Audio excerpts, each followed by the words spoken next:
Ce que j'ai appris dans le sport, c'est qu'il y a les doués, il y a les travailleurs. Les travailleurs ont toujours battu les doués. Triple champion du monde de roller sur rampe. Vainqueur des X Games, des Gravity Games. Ne vous laissez pas paralyser par ces pensées négatives. Vous avez le rêve au loin que vous voulez atteindre. Concentrez-vous juste à abattre les tâches. 80% du temps, ça doit être les fondations du business. Tu dois bosser sur des choses qui vont créer de la durabilité. Et tu as 20% de ton temps où là, tu dois faire les actions coup de poing, aller très fort et à fond pour débloquer des nouveaux paliers. Même si vous n'avez pas de capacité à la base pour devenir entrepreneur, c'est la multitude de petits pas avec la régularité et dans la longueur qui te fait arriver. Beaucoup d'entrepreneurs, lorsqu'ils veulent scaler, ils ont de la peine à accepter, à identifier là où ils apportent le moins de valeur. Il faut que j'écrive une formule magique qui permet de structurer mon idée. Cette liste de 8 points, c'est une masterclass pour toutes celles et ceux qui nous écoutent. Bienvenue dans ce nouvel épisode du Déclic. Aujourd'hui, on fête les 2 ans du podcast Le Déclic. Donc, Le Déclic s'offre un nouveau décor et surtout, je suis bien entouré. Vous le voyez, nous sommes 3 désormais.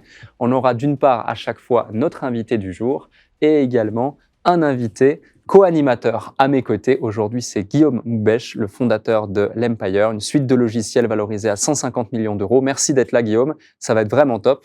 Et on a Ty Chris à nos côtés. Ty Chris, je vais te présenter très rapidement, comme je le fais à mon habitude. Donc, tu es une figure emblématique du roller acrobatique. On t'a notamment vu avec le fameux saut de la Tour Eiffel. Ouais. Triple champion du monde de roller sur rampe, vainqueur des X Games, des Gravity Games et du circuit mondial, détenteur de plusieurs records du monde également. Tu es aussi reconnu pour ta reconversion entrepreneuriale. En 2001, tu crées une société d'événementiel, Ty Chris Evans. En 2006, tu lances une entreprise de papeterie pour enfants qui fermera en 2009. Et en 2014, tu fondes On-Off, qui révolutionne la téléphonie, une application permettant d'utiliser plusieurs numéros de téléphone sur un seul téléphone, qui m'a d'ailleurs beaucoup rendu service, notamment. Aujourd'hui, On-Off, c'est disponible dans le monde entier. Ça affiche un chiffre d'affaires de plus de 20 millions d'euros. Vous êtes plus de 100 collaborateurs, plus de 5 millions de téléchargements. Et également, tu es connu pour avoir eu un parcours tout sauf conventionnel. Tu as notamment pas été scolarisé. Donc, ça fait beaucoup de cordes à ton arc, un épisode très riche. Et justement, on en parlait au téléphone il y a ça quelques jours. Tu représentes, je trouve, parfaitement le concept de rendre l'impossible possible. C'est gentil. Et je trouvais ça super chouette de l'évoquer. Avant qu'on démarre, qu'on rentre sur le vif du sujet par rapport au côté entrepreneurial, moi, il y a un sujet qu'on évoque souvent, notamment lorsqu'on me contacte ou autre, c'est le sujet de la scolarité, l'école. Dans ton cas, dans quelle mesure ça a eu une influence sur ton parcours, le fait de ne pas avoir été scolarisé ? Moi, ça a été une influence incroyable. Je veux dire, je n'aurais pas été la personne que je suis aujourd'hui, tout le parcours que j'ai fait, moi aussi bien dans le sport que dans l'entrepreneuriat, si j'avais, je pense, été à l'école, parce que j'aurais sûrement été un petit peu bridé dans mes rêves, dans la façon de penser. J'ai vraiment une façon de voir la vie out of the box. Et mes parents, ils m'ont dit, en fait, fais ce que tu veux dans ta vie. Nous, on te soutient à 100%. Par contre, fais-le avec passion. Donc, si tu veux, quand je vois tout ce que j'ai fait, j'ai toujours cru en l'impossible. Je me suis donné les moyens. J'étais passionné à faire nuit et jour, etc. Et toujours d'un côté ultra autodidacte. Tu vois ce que je veux dire ? Vu que j'ai rien appris d'une façon scolaire, j'étais très malléable à devoir trouver mes propres techniques pour avancer. Et finalement, quand on est entrepreneur, c'est exactement ça. Il faut arriver à être malléable, à trouver toujours des solutions et à rebondir. Donc, cette expérience de la vie, alors c'est vrai que j'avais certaines lacunes en termes de traits scolaires, tu vois. Je faisais des fautes d'orthographe, j'étais pas bon en maths, quoi que ce soit. Mais à chaque fois, avec le travail, j'arrivais à combler, je veux dire, ces lacunes. Et par contre, en termes d'expérience de vie, là, j'avais beaucoup d'avantages, tu vois. Ouais, complètement. Et t'étais à l'école à domicile ou c'était... Non, même pas. Mes parents me faisaient un peu les cours le soir. Ouais. Donc, pour apprendre à lire, écrire, compter, je veux dire, la base.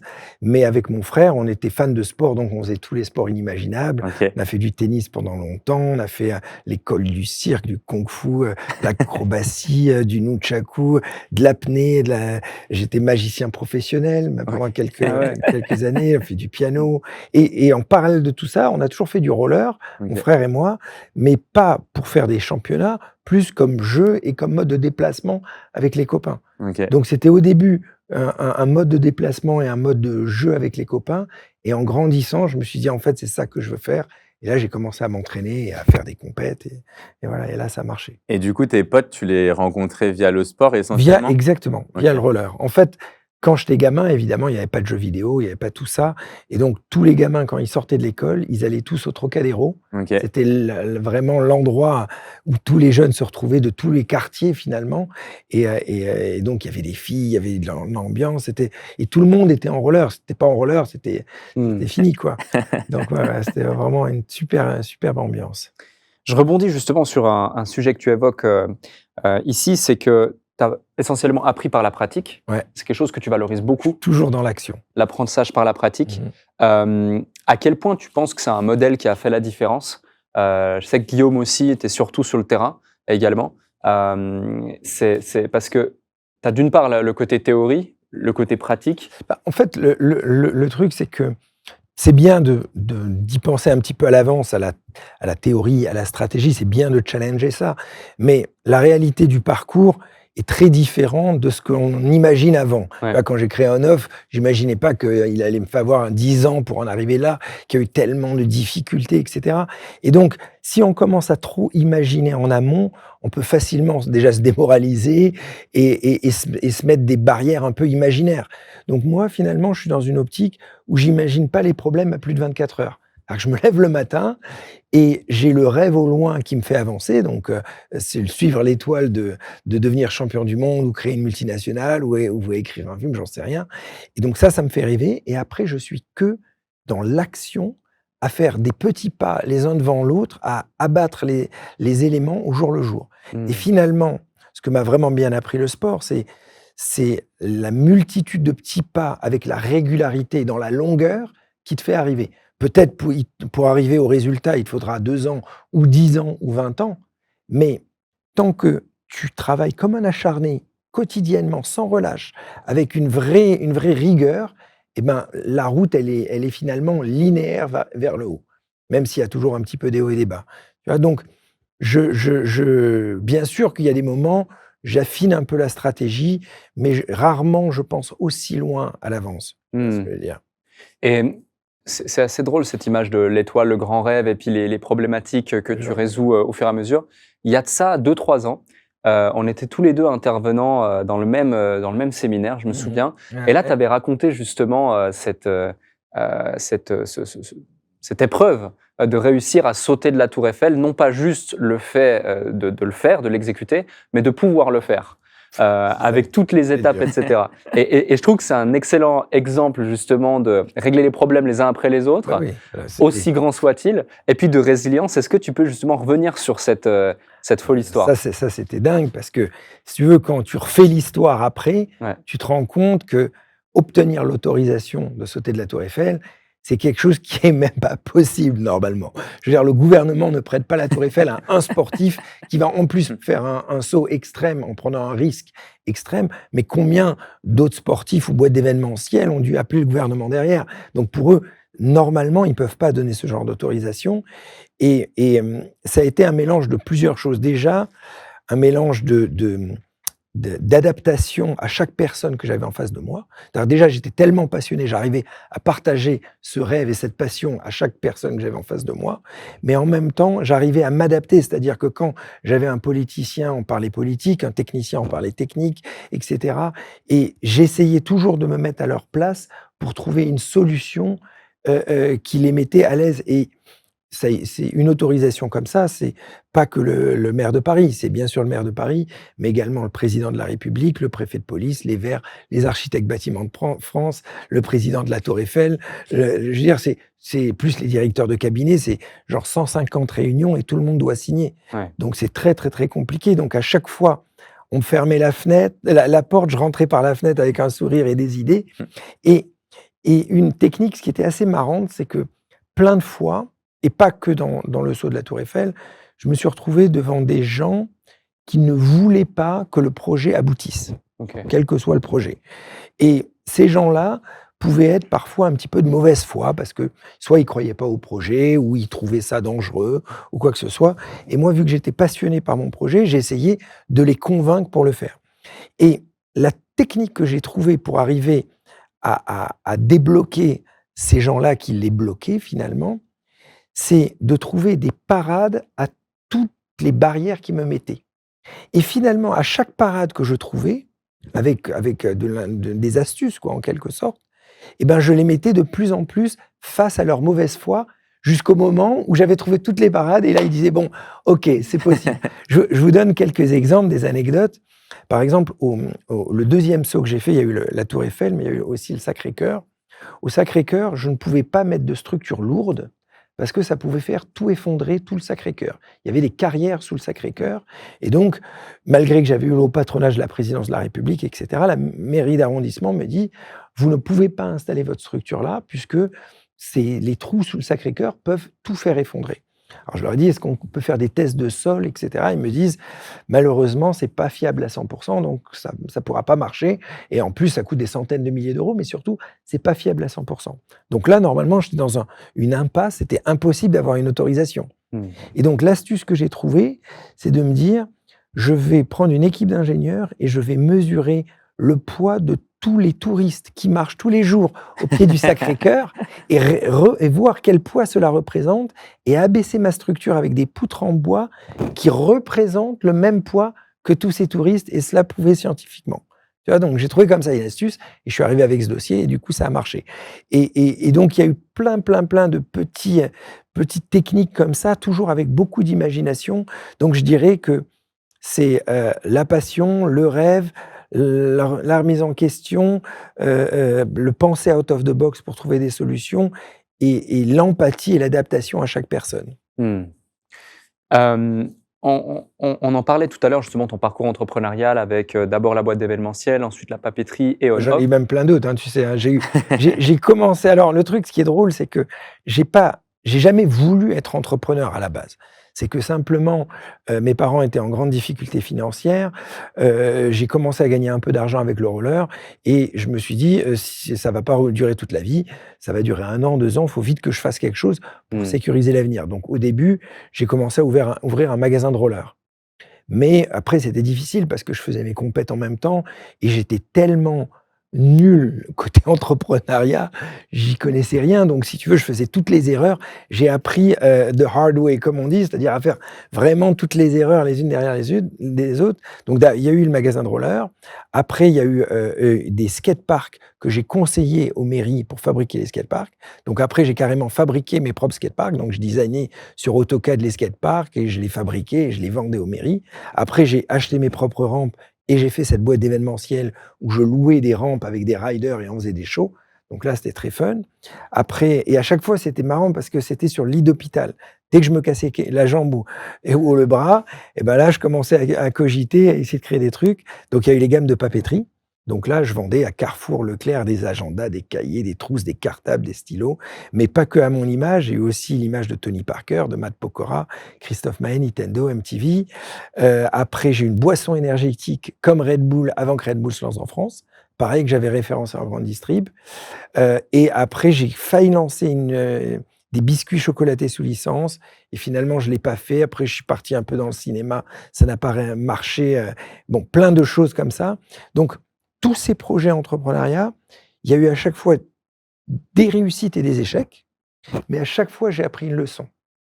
Je me suis associé, par exemple, sur la boîte de boissons énergétiques avec des associés. Et dès que l'argent a commencé à rentrer, les mecs, ils ont pété un câble. Et donc, je me suis dit, OK, avoir des collaborateurs, oui, mais plus de boîtes avec des cofondateurs. Il faut que j'ai le contrôle. Tu vois, c'est pas la science exacte. Hein. Il y a bien des boîtes où il y a 2 cofondateurs qui s'entendent très bien. Mais bon, donc voilà, j'ai fait toutes ces erreurs. Et finalement, autour de la quarantaine, là, j'avais commencé à avoir une expérience et c'est là où je me suis lancé dans On-Off avec un peu plus d'expérience. Tu as des regrets un peu avec toutes ces expériences? Non, pas du tout. Pas du tout, franchement. Non, parce que à chaque fois déjà que je faisais ces boîtes, c'était pas mon rêve premier. Mon rêve, c'était de rider. Ouais. Donc, je le faisais, j'avais la jambe cassée parce que il fallait sécuriser un peu pour la famille, parce qu'il fallait penser un peu à l'avenir, etc. Et je le faisais toujours à côté de la rééducation, de toutes les autres choses.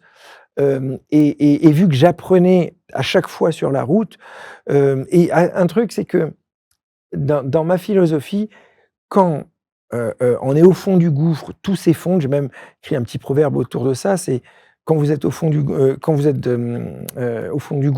attends, c'était comment?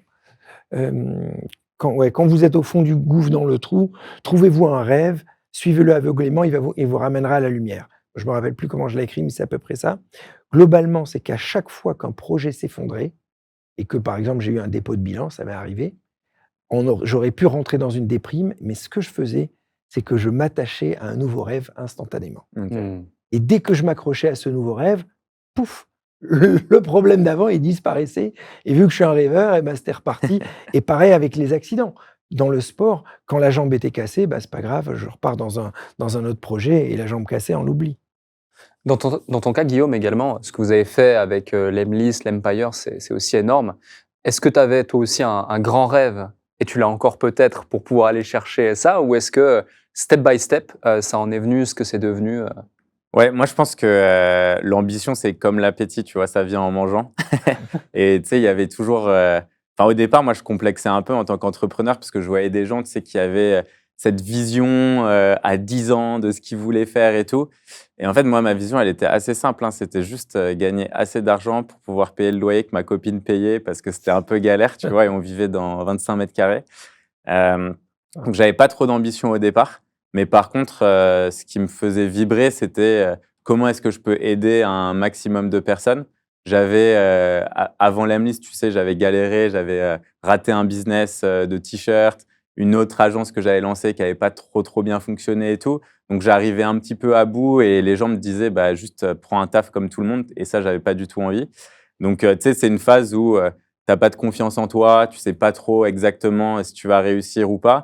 Donc, j'étais vraiment, moi, très focus sur, OK, aujourd'hui, qu'est-ce que je peux faire pour aider un maximum de personnes? Et j'allais les aider plus dans la prospection et dans le logiciel que je construisais en parallèle.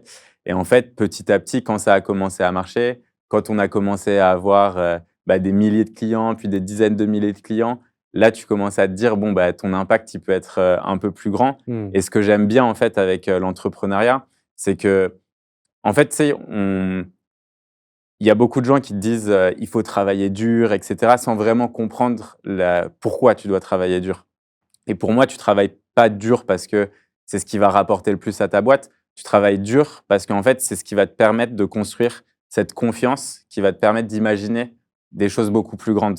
Et je trouve que plus tu travailles dur, plus tu te mets des petites wins, tu vois, à ton tableau de chasse. Et après, ça te donne la confiance d'aller chercher des choses encore plus grandes. Et aujourd'hui, tu vois, on a racheté des boîtes. Moi, j'ai investi dans des dizaines de boîtes. La boîte continue de grossir. Et en fait, à chaque fois, c'est tout le temps des nouvelles histoires, tout le temps des nouvelles choses que tu peux faire et des choses de plus en plus grandes. Et je suppose que, tu vois, pour reprendre ton saut à la Tour Eiffel, au début, tu étais au Trocadéro, tu as commencé par les 3 marches, puis le 3 plats 3, tu voyais la Tour Eiffel. Exactement. Et je suppose que tu n'as pas sauté directement de la Tour Eiffel. Je n'imaginais pas ça du tout. Hein. Et ça se fait vraiment étape par étape. Et c'est ça qui est cool, c'est vraiment l'aventure, en fait. Ouais, complètement. C'est génial. Un de tes super pouvoirs, j'ai l'impression, c'est vraiment de réussir à transmettre cette énergie, cette conviction par rapport à un projet. Et c'est quelque chose qui est vraiment inestimable pour chaque entrepreneur, je pense, qui nous écoute. Est-ce que tu as identifié un pattern qui fait que tu arrives à le faire ou que d'autres, peut-être autour de toi, réussissent à le faire également pour le retranscrire à ceux qui nous écoutent? En fait, il faut vraiment, je pense qu'il faut, ça tout part de la passion. Si vraiment, au fond de toi, tu es passionné par le projet, les gens vont le sentir. Il ne faut pas que ce soit du fake. Tu vois ce que je veux dire? Après, la passion, c'est bien, mais il faut aussi être incollable techniquement. Vu que je suis un performeur en roller, etc., je veux dire, j'ai gagné parce que j'étais le meilleur techniquement. Et justement, dans cette boîte télécom, quand j'ai démarré, à juste titre, j'y connaissais rien. Et les investisseurs me disaient, mais pourquoi t'as une bonne idée, mais pourquoi on doit te faire confiance? Ce que tu nous dis, t'as pas fait des études dans les télécoms, ce que tu nous dis, est-ce que c'est vraiment possible techniquement? Donc, il a fallu que je travaille énormément pour devenir incollable techniquement. Et ce que je faisais, par exemple, c'est que quand il y avait un investisseur qui me disait ça, je lui disais, mais embauchez un chef architecte télécom qui est le plus haut on va dire, rang de connaissance dans les télécoms. Je lui disais, mettez-le face à moi et vous verrez que j'arriverai à le challenger techniquement et prouver que je suis légitime là-dessus. Donc, finalement, tout part, la passion, le travail et après, comme je l'ai dit tout à l'heure, la compréhension de la personne qu'on a en face de soi. Parce que, pour reprendre le cas sur les investisseurs, il y avait des investisseurs qui voulaient qu'on leur parle technique, d'autres qu'on leur parle vision, d'autres qu'on leur parle produit, d'autres il fallait les pitcher en 10 secondes parce qu'ils n'avaient pas de temps et donc d'autres il fallait des semaines pour arriver à les convaincre et donc il y a cette compréhension de la personne qu'on a en face de soi et être un sort de caméléon à s'adapter sans jamais se travestir et toujours en étant honnête avec soi-même. Je pense que c'est aussi une de tes forces, tu vois, de ne pas être initialement technique et d'aborder cette partie-là en allant creuser. Parce que moi, ce que je remarque souvent, c'est que les gens qui sont très techniques, de formation ingénieur et tout, en fait, ils sont vachement dans une boîte, tu vois. Et ils ont l'habitude de faire les choses d'une certaine façon. Et parfois, ça crée des dogmes et tu as moins d'innovation. Donc, est-ce que toi, tu penses que c'est un truc qui te sert encore au quotidien sur la partie innovation? Ou est-ce que c'est aujourd'hui tes équipes qui… Non, moi, Ouais. c'est moi qui fais toute l'innovation Ouais. dans la boîte. Et je dirais un truc aussi que je me rends compte, c'est que plus le cerveau, plus tu le challenges, plus il fait vite les connexions. Et donc, plus tu travailles ton cerveau à avoir des idées, plus il a d'idées. Tu vois? Et c'est même pas quelque chose d'imaginaire, c'est quelque chose qui est prouvé scientifiquement. C'est-à-dire que si tu travailles ton cerveau, les connexions vont plus loin à l'intérieur du cerveau, et du coup, quand tu as besoin d'avoir une autre idée, eh ben les routes sont déjà ouvertes, et donc automatiquement, ces routes vont plus loin. Et ces routes vont de plus en plus loin dans le cerveau quand tu le travailles dans l'extrême. Ouais. C'est la même chose avec tous les exercices. Si par exemple, tu fais 4 heures de piano par semaine pendant 20 ans, tu seras jamais aussi bon qu'un mec qui fait 12 heures par jour pendant 1 an. Parce que le cerveau, de la façon dont il fonctionne, il augmente ses performances dans l'adversité, quand tu le pousses à bout. Et donc, c'est ce que j'ai toujours fait, déjà parce que ça me passionne et parce que je suis curieux et parce que je suis aussi performeur. Et donc, j'essaye toujours d'être dans l'innovation et à me positionner, pas que dans la technique, avant tout dans l'expérience utilisateur. Je suis fan des produits Apple et tout ce genre de choses. Donc, je regarde toujours le produit du côté expérience utilisateur et après, je rentre dans la technique après. Tu vois ce que je veux dire? Je pars jamais de la technique, je pars du rêve en termes d'expérience utilisateur. Et quand je rentre dans la technique, j'essaye de trouver des solutions là où les gens pensaient qu'il n'y en avait pas. Et ben, je challenge les ingénieurs et je vous dis, mais attends, il faut que l'expérience soit comme ça. Tu vois ce que je veux dire? C'est quelque chose que tu as vécu lorsque tu as lancé On-Off, justement? Typiquement, par exemple, techniquement, c'était impossible ou très complexe? C'est exactement ça. Hein. Sur On-Off, si tu veux, des numéros de mobile dans le cloud pas rattachés à une carte SIM, ça n'existait pas. Et donc, tous les gens dans les télécoms se disaient déjà le régulateur n'acceptera jamais. Alors c'est vrai qu'on s'est retrouvé un peu en conflit avec le régulateur pendant 1 an et demi. Il y a eu beaucoup d'échanges juridiques, etc., pour que le régulateur comprenne qu'on veuille faire les choses bien, etc. Donc la loi a été changée. On a fait changer le texte de loi dans les télécoms pour apporter les numéros dans le cloud. Il y avait plein de choses qui n'existaient pas. Par exemple, la portabilité part toujours d'une carte SIM physique, en tout cas d'une carte SIM vers une autre carte SIM. Vu que nous, on n'avait pas de carte SIM, c'était des numéros dans le cloud, mais qu'il fallait quand même faire une portabilité pour respecter la régulation, il fallait inventer une technologie de mettre un numéro du cloud vers une SIM en portabilité in et portabilité out comme ça. Donc, il y avait plein de contraintes techniques à chaque fois et j'ai pas toujours trouvé les solutions, mais j'en ai trouvé beaucoup, même dans la technique, parce que avec de l'imagination, on trouve, une fois qu'on a compris, en fait, je posais toutes les questions aux ingénieurs, ils m'expliquaient comment ça fonctionnait, comment les antennes fonctionnaient, etc. Et donc, hop, je partais avec toutes ces infos, je moulinais avec une liste de questions et je revenais à la charge. Mais alors, attends, mais si tu fais comme ça. Et donc, ils me reposaient une liste de problèmes. Ah non, tu peux pas parce que… Et je repartais et je moulinais, etc. Et donc, en ping-pong comme ça, bah, à la fin, non seulement je devenais incollable et je trouvais des solutions un peu innovantes. Et du coup, là, tu parles pas mal de tes collaborateurs sur la partie tech. Tu as monté un SaaS, ne pas avoir de cofondateur tech, on voit toujours ça comme un peu un point faible parce qu'on se dit potentiellement c'est quelqu'un qui peut partir, le code, qui va le garder, etc. et tout. Après, même si j'ai pas de cofondateur, j'ai des équipes vraiment incroyables et je suis pas CTO non plus. J'ai un CTO qui est le deuxième ingénieur que j'ai embauché, s'appelle Maxime, un russe, un Estonien d'origine russe. Et heureusement que j'ai ces équipes-là, parce que même si j'apporte de l'innovation côté produit, expérience utilisateur, design, mais après, il y a tout le backbone technique qu'il fallait construire. Et peut-être une question, tu vois, qui peut être intéressante, comment tu fais ou comment tu as fait pour déterminer si la personne était bonne ou pas, parce que… Alors, bonne question, ça c'est surtout qu'au début, je captais rien à rien. Donc, si tu veux, embaucher quelqu'un, c'était dans la tech, c'était pas possible. Donc non, en fait, comment j'ai fait, c'est que j'avais un pote d'enfance qui était fort en tech et qui vivait en Estonie. C'était un des seuls potes riders avec qui je faisais du roller au Trocadéro, que je connaissais, qui était fort en tech. Et donc, je l'ai appelé quand j'ai eu cette idée. Et c'est ce pote-là qui m'a dit « Mais attends, tu devrais venir en Estonie. Ici, c'est super, les ingénieurs sont bons. » Lui, il avait sa boîte d'ingénieur. Et du coup, j'ai débarqué là-bas. J'avais levé mon premier 1 million d'euros. J'ai débarqué là-bas. Et c'est lui qui m'a fait au début les entretiens, puisque moi, je ne pouvais pas évaluer si un mec était bon ou pas. Et donc, ce premier CTO que j'ai embauché, en réalité, c'est mon pote qui a fait les entretiens d'embauche pour moi. Et il m'a même dit, je crois que j'ai trouvé la perle rare. Et tu vois, Maxime est là toujours depuis 10 ans. Et c'est vrai que c'est hyper important parce que si tu embauches un mauvais CTO, bah, ce mec-là n'arrivera pas à embaucher des bons derrière parce qu'il n'arrivera pas à voir la subtilité. Donc, c'est hyper important que ton CTO soit un tueur pour que lui puisse embaucher des mecs bons derrière. Et en plus, les mecs bons, quand ils font l'entretien avec un mec bon, bah, ils se sentent valorisés, ils ont envie de venir bosser pour la boîte. C'est le cercle vertueux. Complètement. On en parlait il y a quelques jours, justement, une de tes forces aussi, c'est le réseau. On va y revenir. Mais avant ça, tu te lances dans un marché il y a 10 ans où personne ne l'a jamais fait. C'est quelque chose d'assez innovant. Tu connais pas forcément le marché et surtout, tu t'attaques à des géants. Le marché des télécoms, tu es quand même face à des géants. Et toi, tu es seul. En plus, après, tu vas devoir faire appel à des investisseurs. Donc, tu pars vraiment de zéro finalement. C'est quoi les plus grands challenges auxquels tu as fait face liés à Clairement, c'était la thune. C'est-à-dire, je me rendais pas compte déjà des millions d'euros que j'avais besoin pour fabriquer une telle technologie. Je me disais, j'ai levé le premier tour, j'ai levé 1 million d'euros. Et donc, je me suis dit, avec 1 million d'euros pour faire une application, je suis large.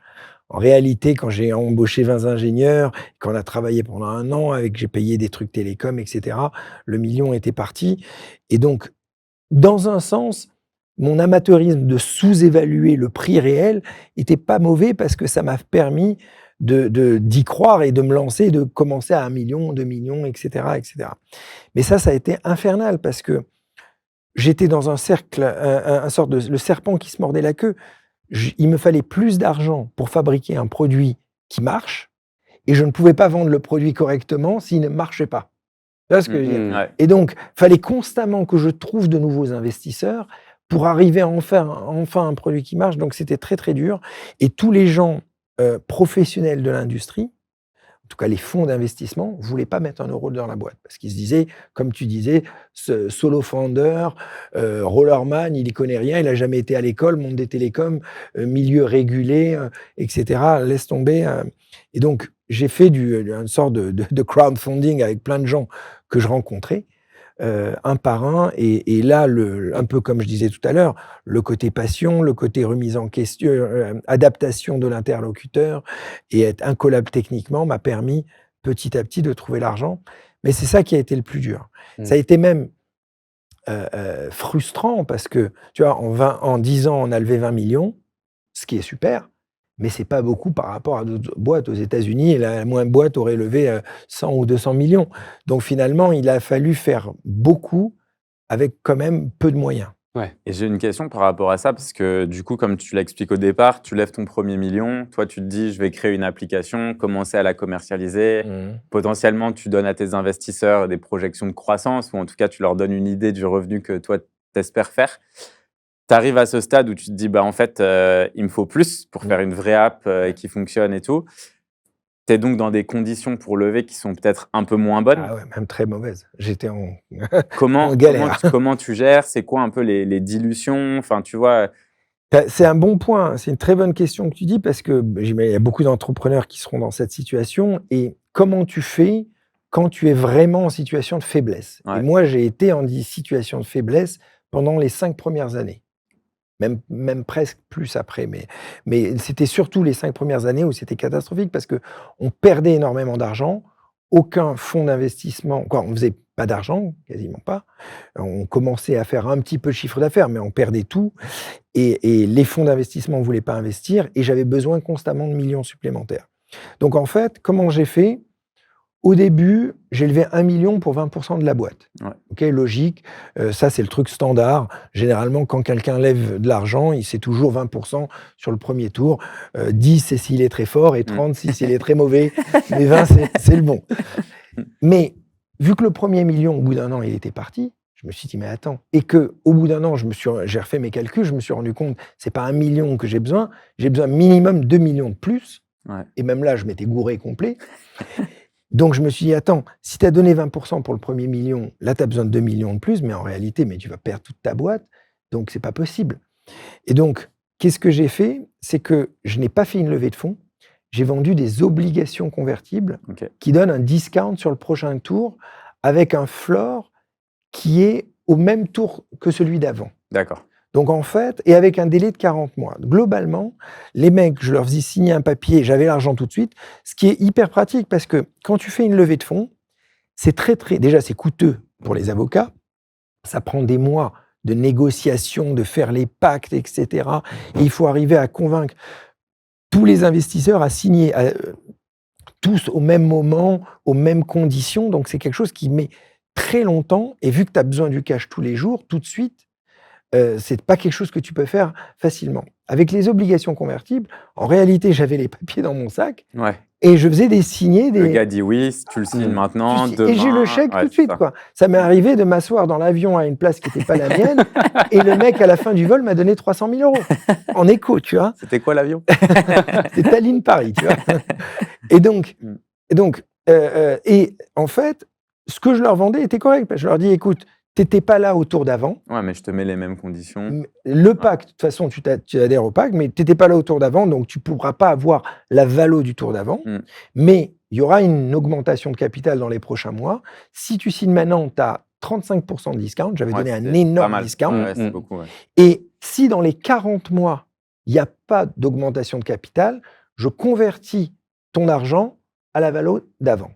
C'est Ce qu'il correct. faut faire. Ouais, c'est Est-ce qu'il te donne la pression aussi de devoir performer pour... Voilà, mais 40 mois, ça te permettait, et donc grâce à ça, ça m'a permis de trouver de l'argent comme ça, et faire augmenter la boîte, et après convaincre un certain nombre d'investisseurs sur une valo plus importante. Donc le deuxième tour, donc ce que j'ai fait à peu près les 2 millions comme ça, en obligations convertibles, et après 2 ans après, j'ai fait 2 millions sur une valo à 20 millions. OK. Donc ça a converti les 2 premiers millions, les 2 millions intermédiaires sur une valo à 16. Ouais. Tu vois ce que je veux dire?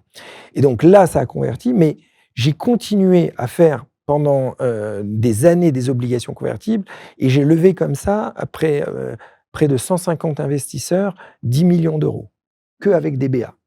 Donc après, je me suis retrouvé dans une autre galère, c'est que dans ma cap table, j'avais 150 personnes. Et donc, les fonds d'investissement qui commençaient Ils se disent, à regarder ouais. un peu la boîte, ils me disaient, j'entendais, je discutais avec des entrepreneurs, ils me disaient, mais on va jamais investir aux côtés de 150 personnes. Ouais. C'est pas possible. Même si j'avais encore la majorité, j'avais, je crois, encore 65% du capital. Et donc, ce que j'ai fait, là, j'ai été malin, à la fois malin, mais c'était même pas malin, c'était de la survie. J'ai vu que si je structurais pas mes investisseurs, aucun fonds professionnel allait investir. Donc j'ai dit à mes investisseurs, écoutez, ce qu'on va faire, c'est qu'on va créer une filiale, tous les actifs de la boîte, on va les déplacer dans la filiale, et on va changer les noms. La filiale va devenir On-Off Télécom, et la boîte existante va s'appeler On-Off Investissement. Et donc, en faisant ça, c'est comme si j'ai créé un fonds d'investissement qui détient 100% d'On-Off Télécom. OK. Mais ce que j'ai fait là, c'est que j'ai fait un tour de magie, puisque j'ai récupéré en un clic 100% des droits de vote de mes 10 premiers millions. Et oui, puisque je me retrouvais avec un 65% d'un fonds d'investissement qui détient 100% d'Un-Neuf Télécom. Et les fonds professionnels sont rentrés dans Un-Neuf Télécom. Donc, grâce à ça, aujourd'hui, j'ai encore la majorité des droits de vote du capital de la boîte. Voilà. Après, il y a aussi un autre détail pour vraiment donner tous les clés aux entrepreneurs. Quand je faisais toutes les augmentations de capital, dans les pactes, je faisais une différence entre les droits de vote et les droits capitalistiques. À chaque fois, je me donnais 20 fois plus de droits de vote pour toujours garder le contrôle. Et tes droits de vote, c'est sur tout type de décision ou est-ce qu'il y a des différences J'avais, au début, c'était sur tout type de décision, jusqu'à ce que les fonds arrivent. Voilà. Et quand ils sont arrivés, j'ai été obligé de lâcher quelques trucs. Ouais. Mais il fallait que ce soit du bon sens. Moi, ce qui était important pour moi, c'est je m'en fichais des standards du marché. Ouais. Il faut que ce soit logique et fair play. Ouais. Tu vois, par exemple, un truc qui m'a paru tout de suite pas logique et je me suis battu et j'ai réussi à avoir dans mon pacte quelque chose qui n'est pas standard. Généralement, quand des fonds arrivent, quand la boîte est vendue, eux se servent en premier. Je leur dis, mais attendez, je prenais toujours des cas extrêmes. Je leur dis, OK, imaginez, vous mettez 10 millions. Okay, et imaginez que la boîte est vendue au tapis à 10 millions. Globalement, vous prenez tout, et nous, on a travaillé des années, on ne prend rien. Ouais. C'est pas possible. Ouais. C'est pas entendable. Vous pouvez essayer de me convaincre autant que vous voulez, je ne l'accepterai pas. Et donc, ce que j'ai fait, c'est que, par exemple, sur ce point, j'ai dit, si jamais, sur toutes les ventes un jour, d'abord, il y a, je crois que c'est 20% qui est distribué au prorata de tout le monde. Après, les fonds se payent, et après, c'est le prorata de tout le monde. Mais au moins, il y a une base. Tu vois, Ouais, voilà. bien sûr. Un peu de fairness, quoi. Un peu de fairness, quoi. Tu vois. Mais par contre, oui, ce que j'ai été obligé de lâcher, par exemple, c'est si je dois racheter une boîte, je dois avoir leur accord. Ouais. Si je dois l'augmenter, les salaires des dirigeants, tu vois, ce genre de choses. Mais ça, assez classique. C'est fair play. Et c'est fair play aussi. Et c'est pas... Ce que j'ai fait, c'est que eux ne peuvent rien m'imposer, mais quand c'est des décisions comme ça, j'ai besoin de leur accord. Ouais. C'est fair play. Un vrai sujet pour la plupart des entrepreneurs, c'est lorsqu'ils font face à des challenges, tu dois aller chercher l'information au bon endroit. Et typiquement, la technicité que tu as évoquée avec les obligations convertibles à 40 mois, etc., c'est quand même un niveau de complexité, notamment pour la plupart des entrepreneurs qui se lancent et qui auraient besoin de lever des fonds, qu'ils ne connaissent pas au départ. Quelles ont été tes sources d'apprentissage, de recherche pour chacune des étapes? Parce que tu connais rien au télécom, tu deviens expert en télécom, tu connais rien à la levée, tu deviens expert en levée. Je pense qu'il y a pas mal de choses comme ça qui m'étaient faites. Ça, c'était beaucoup. Alors, évidemment, il y a le carnet d'adresses et les entrepreneurs que je rencontrais. Alors, au début, quand j'ai démarré là-dedans, évidemment, je connaissais aucun entrepreneur. Ouais. Et donc, j'ai fait tous les événements, à rencontrer des gens, et j'ai fait un réseau extraordinaire grâce au Galion, de Galion Project, France Digital ou French Founders. Toutes ces organisations m'ont énormément aidé, et vraiment je leur en remercie parce que ça m'a permis de rencontrer des entrepreneurs et demander tous les conseils du monde. Après, surtout les aspects juridiques, c'était pas mal un peu l'imagination, c'est-à-dire que je poser la question à l'avocat, mais en disant toujours le bon sens. Je disais, mais attends, on peut pas faire comme ça, etc. Et donc l'avocat me dit, ah mais non, c'est pas possible, etc. Et là, je prenais les infos, je moulinais, je le rappelais 20 minutes après, je dis, mais attends, mais si on fait comme ça, etc. Et donc, à partir du moment où on a de l'imagination à trouver des trucs qui sont fair play pour les investisseurs, pour l'entrepreneur, les avocats arrivent à trouver des éléments juridiques pour le rendre possible. En fait, je pense que c'est ce qui est vraiment génial en business et surtout dans tous les deals que tu peux faire, c'est qu'il n'y a que ta créativité qui est la limite.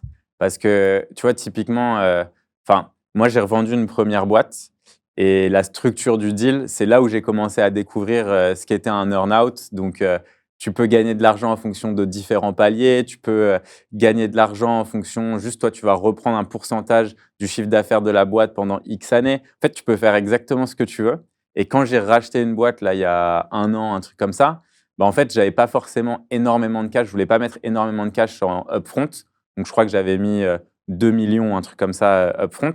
Mais derrière, on donnait un potentiel d'upside qui était énorme pour les fondateurs, pour qu'ils restent et qu'ils puissent, eux, récupérer en dizaines de millions. Et en fait, tu te rends compte que quand tous les incentives sont alignés, en fait, tu peux trouver des solutions, tu vois. Et tu peux être généreux sur les paliers, tu peux mettre des limites sur les marges, tu peux faire un peu ce que tu veux. Et pour les levées, c'est un peu la même chose. En fait, avec tes investisseurs, tu regardes ce qui fonctionne. Un petit conseil aussi, moi, que j'aime bien, c'est avant de parler à des fonds, appeler les entrepreneurs avec lesquels ils ont bossé, essayer de faire une due diligence des fonds. Donc, en gros, tu appelles un entrepreneur qui a levé il n'y a pas longtemps pour savoir comment ça se passe, un entrepreneur qui a plié sa boîte et qui avait levé avec eux pour savoir quand la boîte elle fonctionne pas, comment est-ce que les fonds sont, est-ce que c'est des rapaces qui vont te piller le dernier centime ou est-ce qu'ils sont faire. Alors, petit conseil là-dessus. Petit conseil. Les fonds et les entrepreneurs, je dirais, ils sont fondamentalement, c'est un peu chien et chat. Ce que j'ai envie de dire par là, c'est que il n'y a pas d'aspect moral. Moi, j'aime beaucoup humainement mes fonds. Ils sont en tout cas Stéphanie Hospital, François, Benoît, etc. Je veux dire, je les aime beaucoup. Mais leur position en tant que fonds, les intérêts sont pas alignés tout à fait. Et donc, surtout que quand il y a des fonds, la personne qui gère le fonds, il peut changer, etc. Donc, en réalité, le conseil que je peux donner aux entrepreneurs, il n'y a qu'une seule chose qui compte. Contractuellement, le pacte et rien d'autre. Donc, l'émotion avec le fonds, c'est cool. Avec la personne, c'est un truc en plus. Mais jamais ça doit prendre le dessus à ce qui est marqué noir sur blanc sur le contrat. La seule chose qui fait la différence, c'est le rapport de force. Voilà. Le rapport de force, le rapport de force, le rapport de force. Donc, c'est hyper, hyper important. Ouais, complètement. Tu parlais tout à l'heure justement d'incentive. Dans ton cas, est-ce que dans les 150 investisseurs, il y a également des membres de ta team qui ont investi pour encore plus les incentiver? Oui, certains. Alors, ils n'ont pas mis beaucoup d'argent parce qu'ils n'avaient pas les moyens, mais oui, il y en a, bien sûr. Il y en a des qui ont mis un petit peu par-ci. Bah, évidemment, sur 150, il y a tout. Hein. Il y a des grands sportifs, il y a des entrepreneurs, il y a mon comptable. T'as cherché tout le monde. Il y a tout le monde.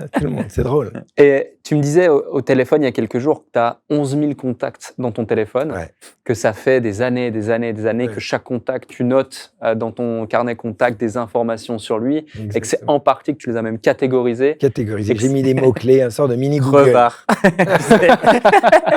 Ne pas répondre. Et que c'est en partie grâce à ça que tu as pu lever aussi facilement, entre guillemets. Quel a été l'élément déclencheur de ce réflexe qui a une valeur juste inestimable? On sait tous les trois que le réseau, c'est énorme. L'élément déclencheur, c'est que quand j'ai démarré ma carrière, j'ai démarré en tout cas à devenir professionnel à l'âge de 20 ans, et donc j'étais assez rapidement champion du monde, etc. Je m'entraînais depuis jeune, hein, et quand je revenais en France, parce que je vivais beaucoup aux États-Unis, quand je revenais en France, je me retrouvais dans des événements aux côtés de grands sportifs, des footballeurs, des tennisman, etc. Et je voyais que j'étais un peu le vilain petit canard, c'est-à-dire que j'étais le mec qui faisait du roller d'un sport que personne connaissait, parce qu'à l'époque, c'était pas connu comme maintenant, sur YouTube, tout le monde a vu ça. Les X Games étaient en train de démarrer à l'époque, etc. Et donc, je voyais que sur ces événements, les sponsors, les médias, etc., n'étaient intéressés que sur les autres sportifs. Et donc, je me suis dit, il faut que parce qu'en plus, moi, je vivais avec les sponsors, il fallait que je me prenne en main à devenir un super RP. Et donc, dès que j'allais sur les événements, je commençais à sympathiser avec tout le monde. Déjà, c'était mon caractère. Je le faisais même pas fake, c'était du vrai. Et donc, je prenais les contacts de tout le monde, les cartes de visite, je les rentrais dans mon téléphone et j'ai commencé à mettre les mots-clés. Et j'ai commencé à le faire au début avec les journalistes et les sponsors. Parce que j'avais besoin des sponsors pour vivre et des journalistes pour promouvoir mon image pour que les sponsors, à la fin, me payent. Tu vois ce que je veux dire? Et de fil en aiguille, j'ai eu ce réflexe et j'ai commencé à continuer. Et donc, je suis monté comme ça à 11 000 contacts. C'est quoi typiquement les mots-clés que tu vas mettre pour des journalistes, par exemple? Plusieurs choses. Déjà, le mot journaliste. Donc, tu vois, comme ça, je peux très vite les rencontrer, les retrouver. Mais surtout, la personne où je l'ai rencontré, qui me l'a présenté, quelques trucs perso sur la personne, elle a des enfants, pas d'enfants, etc., pour que quand je le revois, même 10 ans après, comment va ta fille, etc., je sais pas, tu vois ce que je veux dire? Ouais. Un aspect perso. Et après, dans cette industrie, dans l'industrie en question, plein de petits mots-clés. Donc, par exemple, les télécoms, je mettrais télécom, lui, il est expert en serveur, ingénieur, etc. Tu vois, plein de petits mots-clés comme ça. Voilà. Et donc, c'est vrai que c'est hyper pratique parce que dès que j'ai besoin d'une information, j'ai toujours quelqu'un qui connaît cette personne. Ouais. Tu vois? Comment tu entretiens justement toutes ces relations, tous ces contacts? Puisque 11 000, c'est quand même colossal. Bah, évidemment, je dois en avoir quelques-uns qui sont obsolètes. Évidemment, hein, je les entretiens pas énormément. Non, non, c'est juste, dans les événements quand je les revois. Alors, je ne revois pas les 11 000 personnes Mhm. si rapidement, mais j'utilise pas un programme particulier, rien. C'est vraiment dans mon iPhone, quoi. Ok, ouais. Ouais.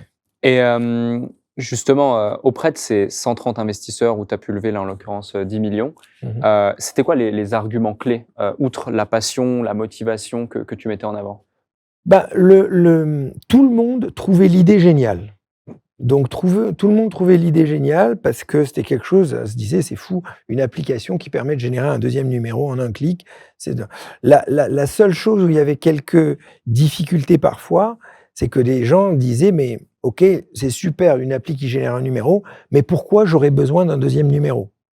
Et à partir du moment où tu pitches des centaines de fois et tu pitches toute la journée, tu deviens un champion du pitch. C'est-à-dire que n'importe quel, argument que la personne te dit, tu as le contre-argument parfait et cetera. Non, comme je disais tout à l'heure, j'essayais de m'adapter à la personne, à ressentir si cette personne était quelqu'un qui avait besoin qu'on lui parle finance, technique, produit, vision, voilà. Mhm. Tu vois? Quand on parle levée de fonds, on pense souvent start-up. Aujourd'hui, le monde de la start-up, est-ce que vous trouvez qu'il est assez diversifié? Qu'est-ce que vous pensez du monde de la start-up aujourd'hui en 2024? C'est-à-dire, qu'est-ce que tu veux dire Par rapport déjà à avant où il y avait beaucoup d'innovation et autres, et aujourd'hui, tu vois, on est souvent que sur de la tech et peu sur j'ai envie de dire, des pans d'innovation potentiels où les gens n'osent pas forcément y aller. Moi, en tout cas, c'est mon point de vue. Où sur certaines typologies de business, on pourrait vraiment innover, notamment, par exemple, on parlait tout à l'heure de l'IA. Il y a une vague d'innovation qui va pouvoir être mise en place assez dingue. J'avais envie d'avoir un peu votre point de vue sur le monde de la start-up au global. Après, vas-y, mais c'est le seul truc que je trouve un peu dommage d'une façon générale, c'est qu'il y a, les grands succès, bah, c'est qu'aux US, quoi. Ouais. J'allais dire. C'est Ouais. ça qui est triste, C'est triste en fait. tu vois? En fait, moi, ce que je trouve triste, c'est que quand tu regardes un peu, on peut prendre la France comme exemple, mais je trouve que ça illustre aussi pas mal l'Europe. En France, on est quand même surprotégé en tant qu'entrepreneur. Enfin, tu as énormément d'aides, il y a plein de structures qui essayent d'être mises en place et tout. Mais en fait, je trouve que le goût du risque en France, il est très faible. Les gens, ils ont. Et je trouve que monter une boîte en France, c'est pas prendre un risque. Enfin, tu vois, c'est pas un vrai risque. Aux États-Unis, les gens, quand ils montent leur boîte, enfin, ils mettent tout sur le tapis, tu vois. Ouais. Et ils arrivent à des trucs qui sont totalement. Tu as raison, mais je pense que s'ils y arrivent, c'est aussi parce qu'ils sont sur un marché qui est beaucoup plus grand que le nôtre Ouais, et qu'ils ont les investisseurs qui leur donnent tout de suite les moyens. ouais. Je le vois, l'exemple sur On-Off. On-Off aurait été américain et j'aurais grandi aux États-Unis, etc. Bah, j'aurais pas levé 20 millions jusqu'à aujourd'hui. J'aurais levé sûrement beaucoup plus. Et même aujourd'hui, on est largement leader en France sur le deuxième numéro, etc. On est on doit avoir, je sais pas, 95% du marché sur l'application B2C comme ça. Si j'avais ce même leadership sur le marché US, la boîte ferait laisse tomber, quoi, tu vois. Donc ça, c'est vraiment triste. Ce qui me rend triste, c'est le marché des investisseurs d'une façon générale et des fonds européens sont, C'est frileux. c'est frileux, quoi. Ouais, c'est vrai. Il y a pas de vision, C'est pas de quoi. capital risque en fait. C'est, C'est pas du vrai capital risque non. comme aux US ou. C'est lié à quoi, selon vous? Bah, c'est lié à quoi? À mon avis, c'est que c'est plus profond sur les US. C'est-à-dire que sur les US, la mentalité américaine, c'est de conquérir le monde avec leur image et ils ont fait la même chose avec le cinéma, tu vois? Le cinéma américain et la langue anglaise est la référence mondiale. Quand tu rencontres quelqu'un aux 4 coins du monde, tu lui parles anglais, quoi. Ouais. Tu vois? Le cinéma américain, les grands films américains sont distribués partout dans le monde. Donc en fait, je pense qu'il y a un truc plus profond aux US, c'est qu'ils se disent qu'il faut qu'ils soient les leaders au mondial dans une industrie, absolument, que ça soit la référence. Donc les fonds qui investissent, c'est dans cette optique. Ils sont là pour casser le marché mondial. Mmh. Un fonds en France ou en Europe, il va dire: «Ah non, moi je veux ma rentabilité. Là, je vais mettre 10 millions, mais là, est-ce que je vais prendre le risque de le perdre?» C'est vraiment Question de fatigant. vision, donc. Vision, Et mentalité. je pense peut-être Des petits aussi ouais, je suis assez d'accord. Je pense qu'il y a aussi le côté, la relation à l'argent, tu vois, qui est totalement différente, Ouais, c'est en vrai. France et aux US. Enfin, aux US, ils se donnent quand même le luxe de tenter des choses qui sont totalement folles parce Ouais, qu'ils c'est savent que les retours peuvent être totalement fous. En France, on a un peu moins cette folie des grandeurs. Enfin, tu vois, genre, je suis pas politisé ou quoi, mais quand tu regardes un petit peu, tu peux aller sur Twitter. J'avais fait un post récemment parce que je voyais des gens dans la politique qui se mettaient à critiquer Bernard Arnault, qui venait de donner 10 millions aux Restos du Cœur à un moment où les Restos du Cœur en avaient besoin. En fait, les premiers trucs en France, quand tu as quelqu'un qui a de l'argent, c'est un voleur, il a forcément escroqué quelqu'un. C'est de la folie. Tu vois, enfin, je sais pas, Bernard Arnault, qu'on aime ou qu'on n'aime pas ce qu'il fasse, enfin, le gars, c'est quand même Incroyable. l'homme le plus riche du monde. Il est français. Enfin, Surtout, il a on fait a- des produits incroyables ouais, qui Ouais. sont vendus dans le monde c'est entier, quoi. vendu dans le monde entier. Enfin, on peut juste essayer plutôt de se dire qu'est-ce que je pourrais apprendre d'un gars comme ça, comment il pourrait aider, tu vois, les générations futures à essayer de faire quelque chose inspiré, quoi. d'international, de grand et tout. Bah non, tu vois, on n'est pas comme ça et on se dit et donc du coup, les gens qui réussissent super bien en France, qu'est-ce qu'ils font? Ils vivent cachés, tu vois? Ils veulent pas qu'on parle d'eux, ils veulent pas qu'on sache où ils vivent, ce qu'ils font, et cetera. Et donc du coup, en fait, tu as moins ces modèles qu'il peut y avoir aux US parce qu'aux US, ils sont vachement dans le give back à chaque fois. Donc des gens qui réussissent sont super accessibles. Ils sont au courant que enfin, tu vois, tu prends des Mark Cuban, des gens comme ça, ben en fait, c'est des gars qui ont eu quelqu'un dans leur vie qui a cru en eux à un moment spécifique. Et je pense que chaque entrepreneur qui réussit sait que tu ne te fais pas tout seul. Ouais, c'est Il sûr. y a forcément un moment dans quelqu'un, quelqu'un qui va te tendre la main et qui va faire que ta boîte, elle va vachement bien réussir. Il y a toujours un facteur chance aussi. Et en fait, eux, ils sont plus dans comment est-ce qu'on fait pour mettre de l'argent pour créer plus de chances, alors que nous, on est plus dans un monde, comme tu disais tout à l'heure, c'est des investisseurs qui se disent comment est-ce que je fais mon x2, mon x3 pour être sûr que mes LPs, donc mes investisseurs dans le fond, puissent me remettre de l'argent et soient contents. Exactement. Dans le comment dire? Dans le calcul financier à court terme et non pas à essayer de conquérir le monde. Tu vois ce que je veux dire? C'est très, très différent. Complètement. Un autre sujet également, c'est que tous les deux, vous avez des équipes. Il est question de leadership quand on a des équipes. Réussir à transmettre la vision, certes, mais aussi savoir les manager, les leader. C'est pas quelque chose qu'on apprend forcément à l'école, même si tu n'as pas forcément fait l'école en plus. Mais moi, tu vois, c'était un vrai challenge. Devenir un manager. Réussir, et encore, être un manager, c'est pas forcément être un leader. Il y a quand même deux nuances assez particulières. Dans votre cas, quel type de leadership est-ce que vous avez? Comment est-ce que vous êtes devenu le leader que vous êtes aujourd'hui auprès de vos équipes, auprès de vos investisseurs pour donner vie à vos projets? Je commence. Allez, commence. Moi, je pense que ça a vachement évolué. Vous êtes combien? On est une centaine. Une centaine. Au départ, j'étais, je pense, le manager à la limite du micromanagement, parce qu'on n'avait pas du tout d'argent. Moi, j'ai commencé la boîte avec 1 000 €, tu vois, au départ, c'était les seules économies que j'avais. Et donc, quand on a commencé à faire de l'argent avec nos clients, j'ai commencé à recruter un freelance quelques heures par semaine. Et puis après, petit à petit, full-time et ainsi de suite. Et l'équipe a grandi comme ça. Et donc, au départ, en fait, je n'avais pas l'argent pour attirer, je dirais, des gens qui sont à un niveau de fou. Donc, je recrutais que des gens qui, pour moi, avaient le bon état d'esprit, c'est-à-dire des gens qui veulent travailler dur et qui sont là pour apprendre et tester de nouvelles choses. Et donc, moi, je passais énormément de temps avec eux, tu vois, pour leur montrer comment faire. Sauf que quand la boîte grossit et que tu passes, enfin, moi, tu vois, il y a eu un petit cap je pense aux alentours de 30 personnes, où là, tu commences à avoir plus d'équipes et tout. En fait, tu peux plus faire ça et tu es obligé de recruter des gens qui sont très bons dans leur domaine. Et à ce moment-là, je trouve que le management, en plus, tu vois, je suis assez jeune et tout, donc le management a dû totalement changer et le leadership aussi. Et je pense que c'était un peu la phase où je me suis dit, il faut plus que je sois autant hands-on à dire aux gens quoi faire et plus poser des questions, en fait. Donc, un bon leadership, pour moi, c'est poser une question. Qu'est-ce que tu as fait la semaine dernière? Qu'est-ce qui était dur? Où est-ce que je peux t'aider? C'est quoi le focus de cette semaine et pourquoi? Tu vois, genre avec 5 questions, globalement, tu sais où la boîte, elle va, tu sais où si c'est aligné ou non avec les priorités du business, tu peux recadrer et tu apprends un peu à connaître les gens aussi et savoir si ils ont des problèmes, pas des problèmes, comment tu peux les aider. Et après, pour arriver à ça, moi, je pense que c'est important de se faire coacher ou en tout cas parler avec d'autres entrepreneurs, échanger, savoir quel type de routine mettre en place. Et typiquement, aujourd'hui, moi, je suis beaucoup moins dans l'opérationnel.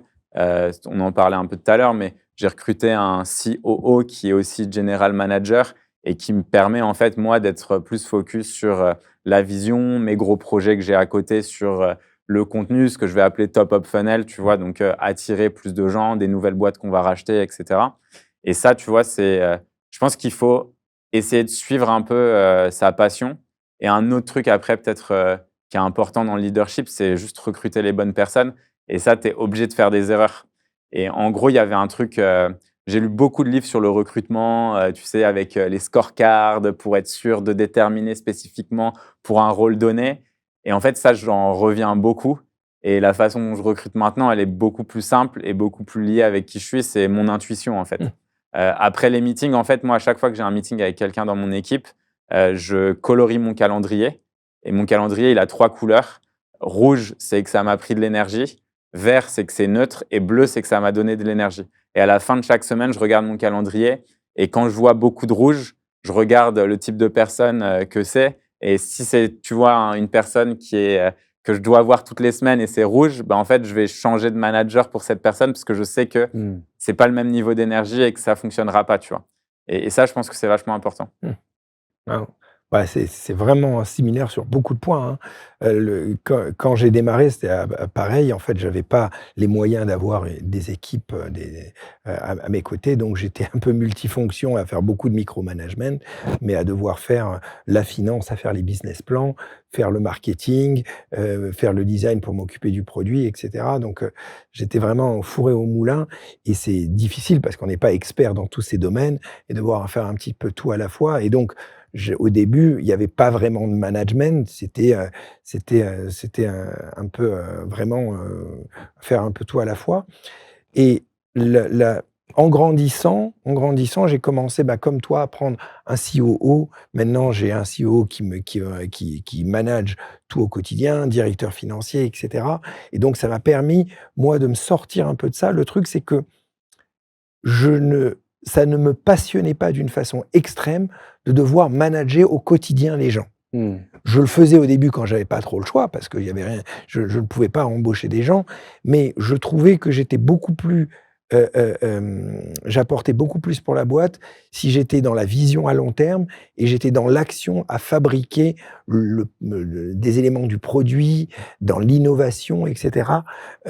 Et donc, je suis beaucoup plus à l'aise aujourd'hui à voir des gens qui s'occupent du quotidien, à manager les équipes, parce que ça prend un temps de fou. Et moi, je reste dans la vision, l'innovation, le produit. Par contre, en termes de partage, d'embarquer tout le monde dans le même train, vu que je travaille sur la vision, ça marche super bien. Parce que même si une fois par mois, on fait la réunion avec tout le monde, et quand je suis au bureau ou quoi que ce soit, et que mes équipes me voient, et que je partage la vision que je suis en train de partager, tout le monde est embarqué derrière moi. Et ils voient en plus que le fondateur n'est pas sur son siège de CEO à devoir manager les gens. Non, lui, il est au charbon, comme tout le monde, à travailler quotidiennement pour améliorer les produits. Tu vois ce que je veux dire? Donc, moi, en tout cas, ça marche mieux comme ça, mais c'est vraiment le caractère. Il y a des gens qui sont très forts dans le management et c'est des choses qui les passionnent et ils devraient le faire plus. Moi, c'est moins mon cas. Complètement. Et vous avez tous les deux un point commun, et c'est le point commun qu'on a aussi, que beaucoup d'entrepreneurs qui vont scaler, aller chercher une autre échelle ont, c'est réussir à identifier là où les zones de génie qu'ils ont, là où ils apportent le plus de valeur à l'entreprise. Mais pour ça, il faut aussi savoir là où on en apporte le moins, là où on est le moins à l'aise. Dans mon cas, par exemple, c'est le management ou l'administratif. Je déteste ça. Vraiment, alors ça, c'est le truc que je peux procrastiner pendant des mois et Dieu sait que ça peut me coûter cher. Un point, désolé de te couper, Ouais. mais un point, je rebondis sur ce que tu viens de dire. Ce qui est important, je pense, c'est de ne pas avoir d'orgueil sur la vision, le produit, les idées qu'on a trouvées. C'est-à-dire, ce qu'il ne faut pas, c'est que l'entrepreneur, le fondateur ou les fondateurs se disent: attends, c'est moi le fondateur, ça c'est ma vision. Il faut qu'il soit convaincu, bien sûr, où il veut aller, Ouais. mais que si quelqu'un arrive à le challenger pour lui montrer qu'il a fait un peu une erreur là et qu'il devrait aller plus dans cette direction, que dans la seconde, il dit: mais tu as tout à fait raison, mais j'avais tort de vouloir aller là. Mais c'est-à-dire que celui qui a raison, c'est le produit en fait. Ouais. Personne, et tout le monde doit être challengé. Ça, c'est hyper important au sein de la boîte pour que tout le monde se sente à l'aise et extrêmement écouté, que même le stagiaire qui arrive, il a autant son mot à dire que le CEO et qu'ils peuvent se challenger mutuellement avec des arguments. Alors moi, je déteste utiliser mon rôle de CEO, et même ça me gêne un petit peu d'être le CEO. Tu vois ce que je veux dire? J'ai envie d'être. On est tous égaux et on est tous en même temps dans la même vision, et on se challenge mutuellement pour aller de l'avant. Il n'y a que le produit qui compte, quoi. Complètement. Tu as presque anticipé ma prochaine question. C'est finalement, beaucoup d'entrepreneurs, lorsqu'ils veulent scaler, ils ont de la peine à accepter, à identifier là où ils apportent le moins de valeur. C'est quoi le ou les conseils basés sur vraiment votre expérience personnelle que vous pourriez partager à un entrepreneur qui doit, entre guillemets, ouvrir les yeux sur ces zones d'incompétence pour pouvoir aller chercher bien plus loin, et que finalement, à continuer d'agir comme ça, il dessert son entreprise Ouais, peut-être? ça, c'est son rapport avec lui personnellement, et son rapport avec son orgueil personnel, il faut que cette boîte ne soit pas une façon pour lui particulièrement de briller. C'est vrai que à la fin, quand il y a le succès à la fin, bien sûr que tu es content. Si tu as travaillé des années, tu as galéré, tu fais une belle conférence de presse, tu annonces un nouveau produit, le produit marche, etc. Là, tu es heureux du travail accompli. Mais ça doit pas, voilà, ça doit être que ça, quoi. Tu vois, et le partage avec les autres. Et déjà, c'est pas une personne qui réussit, c'est tout le monde qui réussit dans la boîte. Complètement. Ouais, moi, je suis assez aligné. Pour moi, c'est comment est-ce que tu enlèves ton ego de la boîte au tout départ, tu vois. Moi, c'était ma fierté, ma boîte, c'était mon bébé. C'était, tu vois, faut savoir se dissocier en tant que personne et en tant que boîte. Si la boîte est successful ou pas successful, ça ne veut pas dire que tu es successful ou que tu n'es pas successful en tant que personne. Ça, je pense que c'est important. Ensuite, pendant longtemps, pour moi, c'était une fierté de me dire que la boîte ne tournait que grâce à moi, tu vois, parce que je faisais tout et tout. Mais en fait, ça, c'est le pire. Il ne faut pas du tout que ça soit le cas. Il faut que tu te dises, pose-toi la question, comment est-ce que ta boîte, elle peut tourner sans toi? Quelles sont les étapes que tu dois accomplir pour que tu sois que tu ne sois pas indispensable et que le business puisse vraiment tourner sans toi? Et à partir de là, je pense que tu te posais la question de savoir quelles sont tes zones de génie ou pas. Ça, pour moi, tu le sais assez facilement, hein. C'est pose-toi la question dans mon taf au quotidien, quels sont les sujets que je préfère? Les sujets que tu préfères, sois focus dessus, et ceux que tu n'aimes pas, ne le fais pas. Ce qui est dur, je pense, quand tu es entrepreneur, c'est qu'au début, tu commences et tu fais tout. Et donc, quand tu fais tout, il y a un moment où tu es OK de faire tout. Et quand tu dois commencer à déléguer, forcément, il y a des choses que tu arrêtes de faire et des fois, ça peut te manquer. Et en fait, je pense qu'il faut savoir faire évoluer sa passion et aller vers un métier de focus quand ta boîte grossit.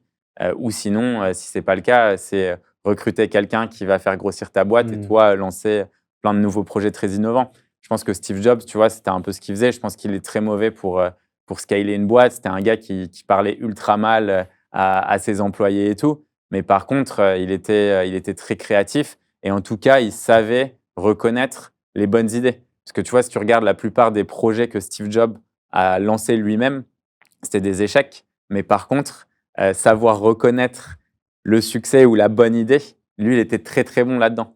Et c'est comme ça, tu vois, il a créé un milieu qui était propice à l'innovation Et il est arrivé à recruter des gens tellement bons que leurs idées faisaient des super succès derrière. Complètement. Et, ouais. Tu parlais d'ego, toi aussi, à juste titre. Et tout à l'heure, je rebondis sur un sujet. Tu disais, certains disaient, ouais, ce rollerman qui n'a pas d'expérience en télécom, en entrepreneuriat, etc. Et ça, c'est un vrai point. Lorsqu'on se lance dans l'entrepreneuriat, souvent notre entourage ne va pas forcément nous encourager pour des raisons qui sont parfois bienveillantes, parfois pas. Quel conseil tu donnerais à quelqu'un qui, justement, vit la même chose que tu as pu vivre à l'époque où Alors, on ne reconnaît pas son potentiel? déjà, même moi, sur la création d'Onoff, au début, moi-même, je n'y croyais pas que j'allais pouvoir le faire. Et donc, je me suis dit, quand j'ai voulu créer Onoff, je me suis dit, je vais m'associer avec des gens qui sont experts dans les télécoms ou dans la tech. J'ai essayé de m'associer avec 2 gars, mais ils m'ont demandé trop de parts ils ont dit: «Tu connais tellement rien, il faut que tu nous donnes la majorité de la boîte». Donc je leur dis: «Mais attendez, vous connaissiez pas, je vous mets en relation, je vous donnais et tout de suite vous voulez déjà me dégager». Donc j'ai dit et du coup, j'ai été un peu touché au vif parce qu'ils m'ont écrit sur le mail, comme quoi j'étais pas capable de le faire et donc je me suis dit: «OK, vous allez voir ce que vous allez voir». Mais en gros, ce que j'ai appris dans le sport, c'est qu'il y a les doués, il y a les travailleurs. Les travailleurs ont toujours battu les doués. Donc ça, c'est un truc, c'est que même si vous n'avez pas de capacité à la base pour devenir entrepreneur, parce que vous avez jamais étudié là-dedans ou quoi que ce soit, ou dans cette industrie, pas de problème. Si vous êtes acharné et que vous travaillez nuit et jour, vous pouvez devenir le champion des champions.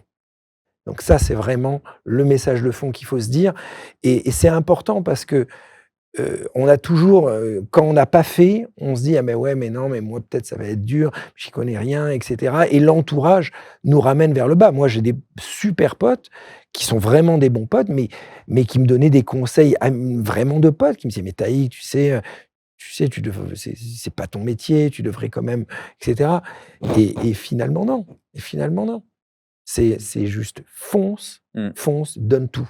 Donne Et tout. surtout, il n'y a que toi qui sais en fait ce que tu as envie de faire et de quoi tu es capable au final. Exactement, mais surtout, je pense que tout le monde est autant capable. Ouais. C'est beaucoup plus la dedication, comment dire?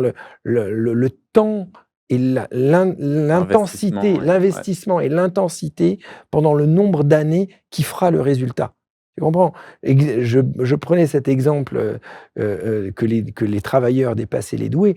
Moi, je veux dire, quand j'étais champion de roller, il y avait 2 Japonais qui étaient arrivés, qui étaient forts, mais qui n'avaient pas le talent pour devenir les meilleurs et je me rappelle, j'en discutais avec les copains, je me disais: «Ouais, ils sont très forts, mais on voit qu'ils n'ont pas le don, ils arriveront pas». Pas vrai. Ils se sont tellement entraînés, mais ils ont explosé tout le monde, mais de loin, de loin, de loin, de loin. Donc voilà, ça c'est vraiment le truc et même moi, il y avait des copains qui étaient beaucoup plus doués que moi en roller, mais quand eux faisaient le tricks à l'entraînement 20 fois, moi je le faisais 2000 fois et donc lors de la finale, c'est moi qui le réussissais. Bon exemple, c'est aussi Michael Jordan qui s'était fait recaler de l'équipe de basket de son high school du lycée, où le mec lui avait dit t'es pas assez bon quoi. Et le gars, il a charbonné comme un porc et c'est devenu meilleur joueur de tous les temps quoi. C'est drôle. Ça c'est fou hein. C'est fou. Surtout qu'au lycée, tu vois, tu te dis, tu as déjà 16-17 ans, donc tu te dis les gars qui sont très bons, tu les repères quand même rapidement. Ouais. Non en fait, hein. Pas de limite. Donc le fond du truc, c'est ne vous laissez pas paralyser et par ces pensées négatives. C'est pour ça ce que je disais tout à l'heure, cette formule que j'ai qui est super, c'est de ne pas imaginer les problèmes à plus de 24 heures. Vous réveillez le matin, vous avez le rêve au loin que vous voulez atteindre et concentrez-vous juste à abattre les tâches. Voilà. N'imaginez pas les parasites à dire est-ce que je vais y arriver, fini, ça c'est à la poubelle. Vous avancez comme une machine, bam, bam, bam, bam. Et 1 an, 2 ans après, vous pouvez regarder en arrière. Ah, j'ai fait telle route. Allez, je dois travailler plus, etc. Tu vois. C'est ça la technique. Un truc pas mal aussi, je trouve, c'est regarder, tu sais, les messages d'il y a 1 mois qui étaient mis comme… tu vois, moi, quand on m'envoie un message en mode « il y a tel problème » ou « ça, c'est super urgent », machin, je les bookmark et 1 mois plus tard, je reviens et tu regardes, est-ce que c'était vraiment urgent? Est-ce que c'était vraiment life or death, tu vois, et tu te rends compte que souvent, les problèmes que tu as en entrepreneuriat, en fait, c'est pas ce qui va tuer ta boîte, quoi. Ouais. Tu vois, Complètement. Vous êtes tous les deux sportifs, vous faites beaucoup de sport, naturellement. Moi, maintenant. Maintenant moins. Mais outre ce point qui était super intéressant, c'est quoi la clé, la leçon ou le déclic que le sport vous a amené, apporté, que vous appliquez quasiment quotidiennement dans l'entrepreneuriat ou en tout cas qui vous a permis d'en arriver là d'un point de vue professionnel? Ouais, c'est on va dire le rebond en quelque sorte, c'est-à-dire pas la peur de l'échec, c'est-à-dire que je peux passer des années à rater.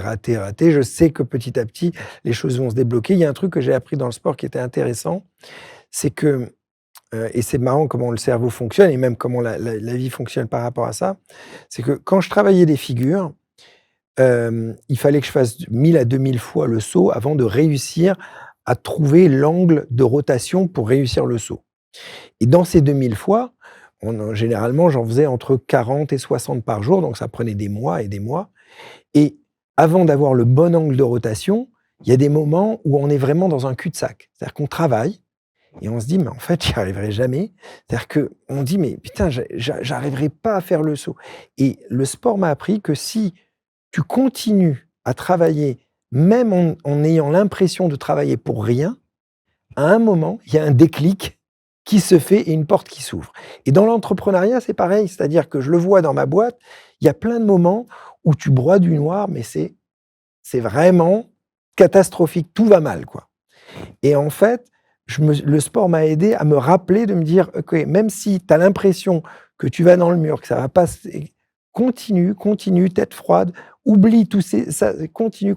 Et à un moment, tac, un truc qui s'ouvre et les choses s'accélèrent. Tu vois ce que je veux dire?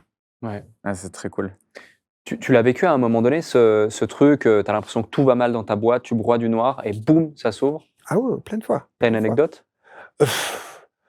Bah, l'exemple, bah là, c'était vraiment pour la levée de fonds, mais l'exemple du gars je me suis assis à côté de lui dans l'avion et il a investi 300 000. Ça, c'était un bon exemple parce que j'avais besoin de cash.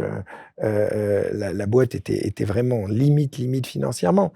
Mais c'est d'une façon générale. Je le vois même, par exemple, aujourd'hui, dans les innovations et dans les évolutions, tu fais une certaine trajectoire. Au début, tu innoves énormément. Après, tu stagnes, tu as l'impression que le produit, il stagne un peu et d'un coup, tu as une nouvelle route qui s'ouvre et une nouvelle énorme route d'innovation qui arrive. Tu vois, donc, il faut se rappeler de ça. Quand ça va mal, il faut se rappeler de ça pour se dire, t'inquiète pas, il y a une route qui va s'ouvrir à un moment. Continue à avancer. Toi, Guillaume, on n'a pas rebondi sur le sujet du sport. Sport, j'ai pas mal de leçons. Moi, j'ai commencé par… Tu fais quoi comme sport? J'ai fait pas mal de basket et là, je suis plutôt dans des sports d'ultra-endurance, donc Ironman, etc. Wow.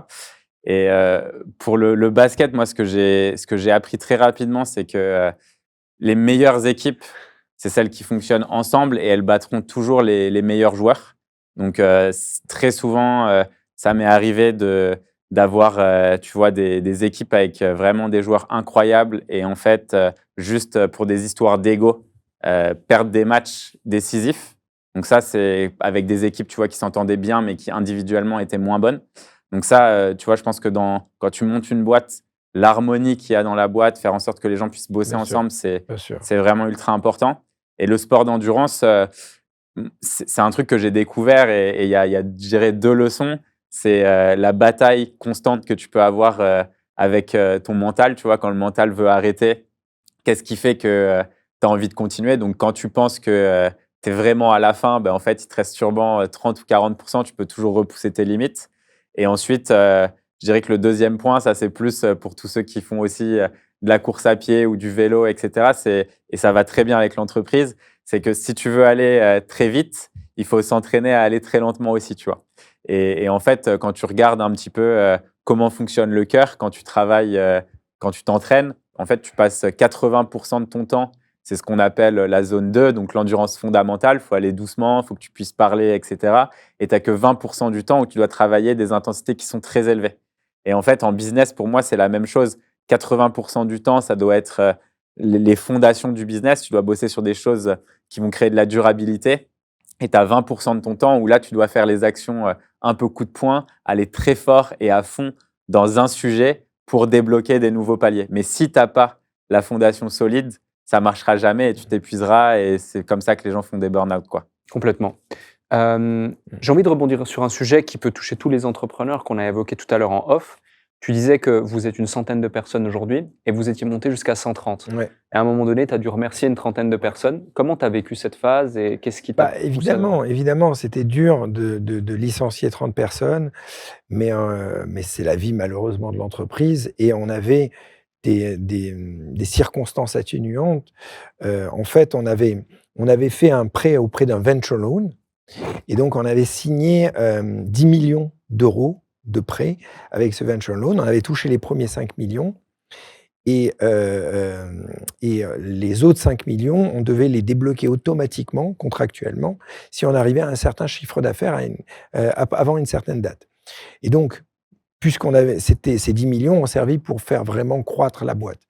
Et donc, on a investi beaucoup, on a embauché beaucoup de gens à faire vraiment croître l'aspect B2B, etc. Et la boîte grandissait bien et malheureusement, on loupe le milestone du chiffre d'affaires en question contractuellement à 3 semaines près. Ah, putain. Parce que Apple avait un délai de 3 semaines pour mettre en avant une mise à jour. Bref, on loupe le délai à 3 semaines. Au début, moi, je m'étais dit, le fonds va quand même nous suivre, il va quand même débloquer l'argent. Et là, le fonds, pour pas le nommer, c'était Bootstrap, nous font quelque chose qui était vraiment pas correct, c'est qu'ils nous font galérer avant de nous donner la réponse s'ils vont débloquer l'argent ou pas. Et donc, nous, en attendant, on a beaucoup d'ingénieurs et on crame le cash. Ouais. Et donc, on va se retrouver dans le rouge et la boîte, on peut planter la boîte comme ça. Et au final, ils nous disent, on vous donne pas l'argent. Alors, je leur dis, bon, ben non, très bien. Mais donc, les premiers 5 millions, donc je leur dis, il y a 2 choix. Soit je licencie 30 personnes très, très, très rapidement pour arriver à amener la boîte à l'équilibre, soit les premiers 5 millions que je rembourse déjà tous les mois, bah vous échelonnez ça sur 1 an de plus. Comme ça, j'ai des mensualités moins grandes et comme ça, je peux. Ils m'ont dit, très bien, on échelonne ça sur 1 an de plus, mais on va passer de 10% d'intérêt à 30% globalement. Ah ouais. Ah ouais. Donc bon, bref, j'aurais dit, OK, je pense pas qu'on va travailler ensemble une deuxième fois. Ça sera la première et la dernière. Ouais. Et donc, on a été obligé de licencier les 30 personnes. Ouais. Hmm. Donc, c'est le licenciement de ces 30 personnes et de notre faute, en quelque sorte, mais pas vraiment, c'est aussi un peu la faute de ce fonds. Donc, mais les salariés ont vraiment compris. Parce que j'ai expliqué la situation, c'était des éléments qui étaient annoncés avant, qui étaient contractuellement, tout le monde connaissait ce milestone, etc. Et donc, c'était comme ça, c'est la vie de la boîte, quoi, tu vois. C'est important la transparence avec ses salariés? Hyper important. Là, c'est hyper important parce que c'est une histoire de confiance. Et donc, d'être transparent sur l'aspect financier de la boîte, tout ça, bah ouais, comme ça, c'est une histoire de confiance. Sinon, les salariés ne se sentent pas en sécurité. Après, quand j'ai été dans une situation vraiment extrême, où j'étais au bord de la faillite, bah là, je ne l'ai pas dit à mes salariés que j'avais une semaine de trésorerie devant moi parce que là, plus personne allait venir au bureau, les mecs, ils allaient chercher un travail ailleurs. Il y a une anecdote qui était drôle. Il y a eu un jour des petits malins qui ont réussi à nous... pas à nous hacker, c'est pas du hacker, mais qui ont réussi avec des attaques de dot à nous faire des coups énormes côté serveur. Okay. Sur une faille qu'il y avait, bon bref. Et donc, on était le vendredi, on découvre ça, et globalement, ça nous fait perdre 1 000 € par jour. Donc, je rassemble les équipes, je leur ai dit, les gars, là, vous débrouillez, vous bloquez ça dès que possible, quoi. Et j'ai la phrase dans la journée, je leur dis, ah ouais, parce que, mais c'est une phrase un peu comme, c'est pas une blague, mais c'est vrai, mais je l'ai dit sous le ton de la blague. Je leur dis, bah oui, parce que si vous le bloquez pas, ça va nous faire fermer la boîte, tu vois, 1 000 € par jour. Ben, lundi, il y a un ingénieur qui est plus venu. Alors, j'ai pas compris, tu sais. Moi, au début, le lundi, le mardi, je me dis, mais pourquoi cet ingénieur est pas là? Une semaine après, on l'appelle. Il a dit, bah, t'as dit que t'allais fermer la boîte. Moi, je cherchais un boulot ailleurs. Ah ouais. Donc, je me suis dit, c'est là où j'ai compris, je me suis dit, OK, le rapport au stress n'est pas le même pour tout le monde. Donc, il y a certains trucs, il faut être transparent, mais si ça va vraiment hyper mal, faut essayer de mettre un petit tampon quand même. Ouais. T'as eu des employés qui t'ont fait des dingueries? Des dingueries, non, pas tant que ça, je crois pas. Écoute, si je dois avoir des anecdotes, j'essaie de me rappeler, mais Toi, Alec, t'en as eu ou pas? Des dingueries des employés? Alors, nous, tu vois, on a un modèle qui était maintenant, qui devient de plus en plus corpo, mais qui était très freelance. Ouais. Et j'ai eu effectivement des gens qui, malheureusement, mais c'est la vie, ont commencé à être de plus en plus gourmands, d'une part, sans forcément prendre en considération l'ensemble des variables du business, en confondant parfois chiffre d'affaires et marge réelle qui reste dans la boîte. Et malheureusement, c'est le terme, même si c'est pas quelque chose qui est dans mes valeurs, de l'ingratitude. Et d'oublier en fait toutes les étapes qu'on a vécues ensemble, etc. Puis ensuite essayer de partir avec une partie de la clientèle ou autre, voire même d'aller plus loin et puis faire des choses qui peuvent être sur ta base de clients ou des ou même carrément faire des choses dommageables qui pourraient presque s'apparenter à du vol ou des choses comme ça. Okay. J'ai eu le cas une fois. Indirectement et qui était quelqu'un d'assez proche qui plus est. Mais finalement, avec du recul, toi, ça t'offre des bonnes leçons. Ça t'offre vraiment des bonnes leçons. Et puis, je lui en veux pas forcément parce que finalement, la punition réelle, c'est qu'il travaille plus avec nous. C'est ça, en fait, la plus grande des punitions, outre tout ce qu'il y a pu avoir. Donc, à part ça, franchement, non. Ouais. Ça va. On a de la chance, on a une très très bonne culture, on a très peu de turnover. Je sais pas vous, comment vous avez mis en place votre culture d'entreprise, parce que c'est un vrai sujet pour limiter notamment le turnover. Tu évoquais tout à l'heure ton CTO que tu as trouvé rapidement et que tu as depuis 10 ans. Donc j'imagine aussi que il se sent bien là où il est à tes côtés. Dans ton cas aussi, je sais qu'il y a une belle culture chez l'Empire au global. C'est un vrai sujet que la plupart des entrepreneurs... C'est pas facile surtout. Ouais. Et je trouve qu'il y a quand même des gaps un peu générationnels parfois. Tu vois, j'ai pas envie de faire le vieux con, tu sais, qui dit les jeunes, ils ont plus trop la culture du travail et tout. Mais nous, je sais que dans des gens qui ont postulé chez nous pour leur premier job, tu vois, ils avaient une vision du monde du travail qui était totalement déconnectée de la réalité, quoi. Et on a eu des gens qui nous ont fait des dingueries du genre se faire passer malade et ensuite poster des stories d'eux à Mykonos en train de teuffer, tu vois.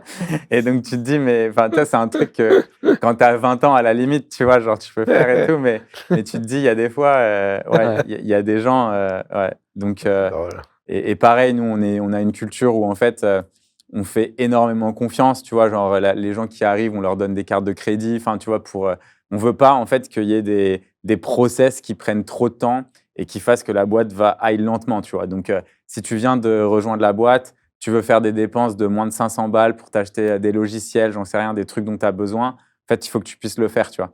Mais à côté de ça, on a eu des gens qui, en fait, voyaient que y avait des ordis qui restaient au bureau et que, en fait, ça se vendait bien un Mac sur le bon coin, tu vois. Et donc, il a commencé à faire des petits business. Et nous, on se disait... attends, on onboard beaucoup de gens, mais c'est bizarre, on pensait qu'il nous restait des ordis, tu vois, et en fait, tu te rends compte... Ouais. Les gars, c'est chaud. Hein, non, mais t'as des gens, et en fait, le truc, c'est que en France, tu vois, il y a des... En fait, je trouve qu'en France, la réglementation autour du travail, toi, tu bosses beaucoup avec des freelances, donc je trouve que quand tu bosses avec des freelances, l'avantage, c'est que c'est assez clair. Si tu délivres pas, c'est comme aux États-Unis, quoi. Tu délivres pas, en fait... va dans un job où tu vas délivrer, c'est sûrement que tu n'aimes plus le job, ou bye-bye, tu vois. Et après, si tu as des problèmes dans ta vie perso, oui, évidemment, tu fais en sorte que tout le monde s'arrange. Mais en France, je dirais que la réglementation autour du travail, ça protège tellement les salariés que c'est très, très compliqué. Ouais, Ouais. clairement. C'est vrai. Toi, malgré la croissance ou avec la croissance, comment tu as réussi à garder une culture d'entreprise forte?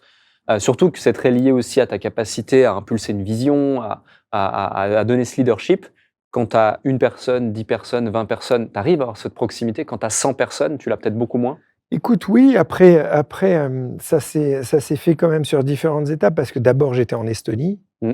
et c'était quasiment que des ingénieurs. Les 70 premiers ingénieurs, c'était que là-bas, et c'est une culture très, très différente, tu vois? C'est des Russes, des Ukrainiens, des Estoniens, et donc et que des techs, donc finalement, il y avait pas à l'époque, il y avait pas le télétravail. Ouais. Donc on était tous au bureau, tac, les mecs ils sont devant leur ordi, et cetera, et ils sont moins communicatifs. Donc j'essayais justement d'inculquer, Allez voilà, de mettre beaucoup, Tu regardes comme ça.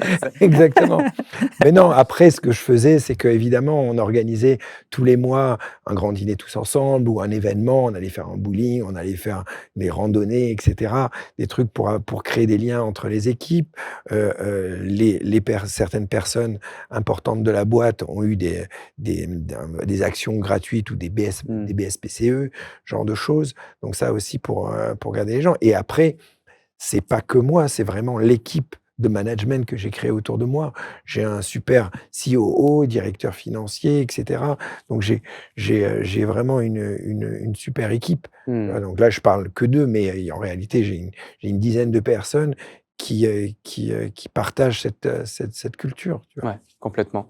Tu as cité tout à l'heure, Apple, pour citer également un grand acteur de la tech, Microsoft. En 2022, vous arrivez à avoir un partenariat Ouais. justement avec Microsoft.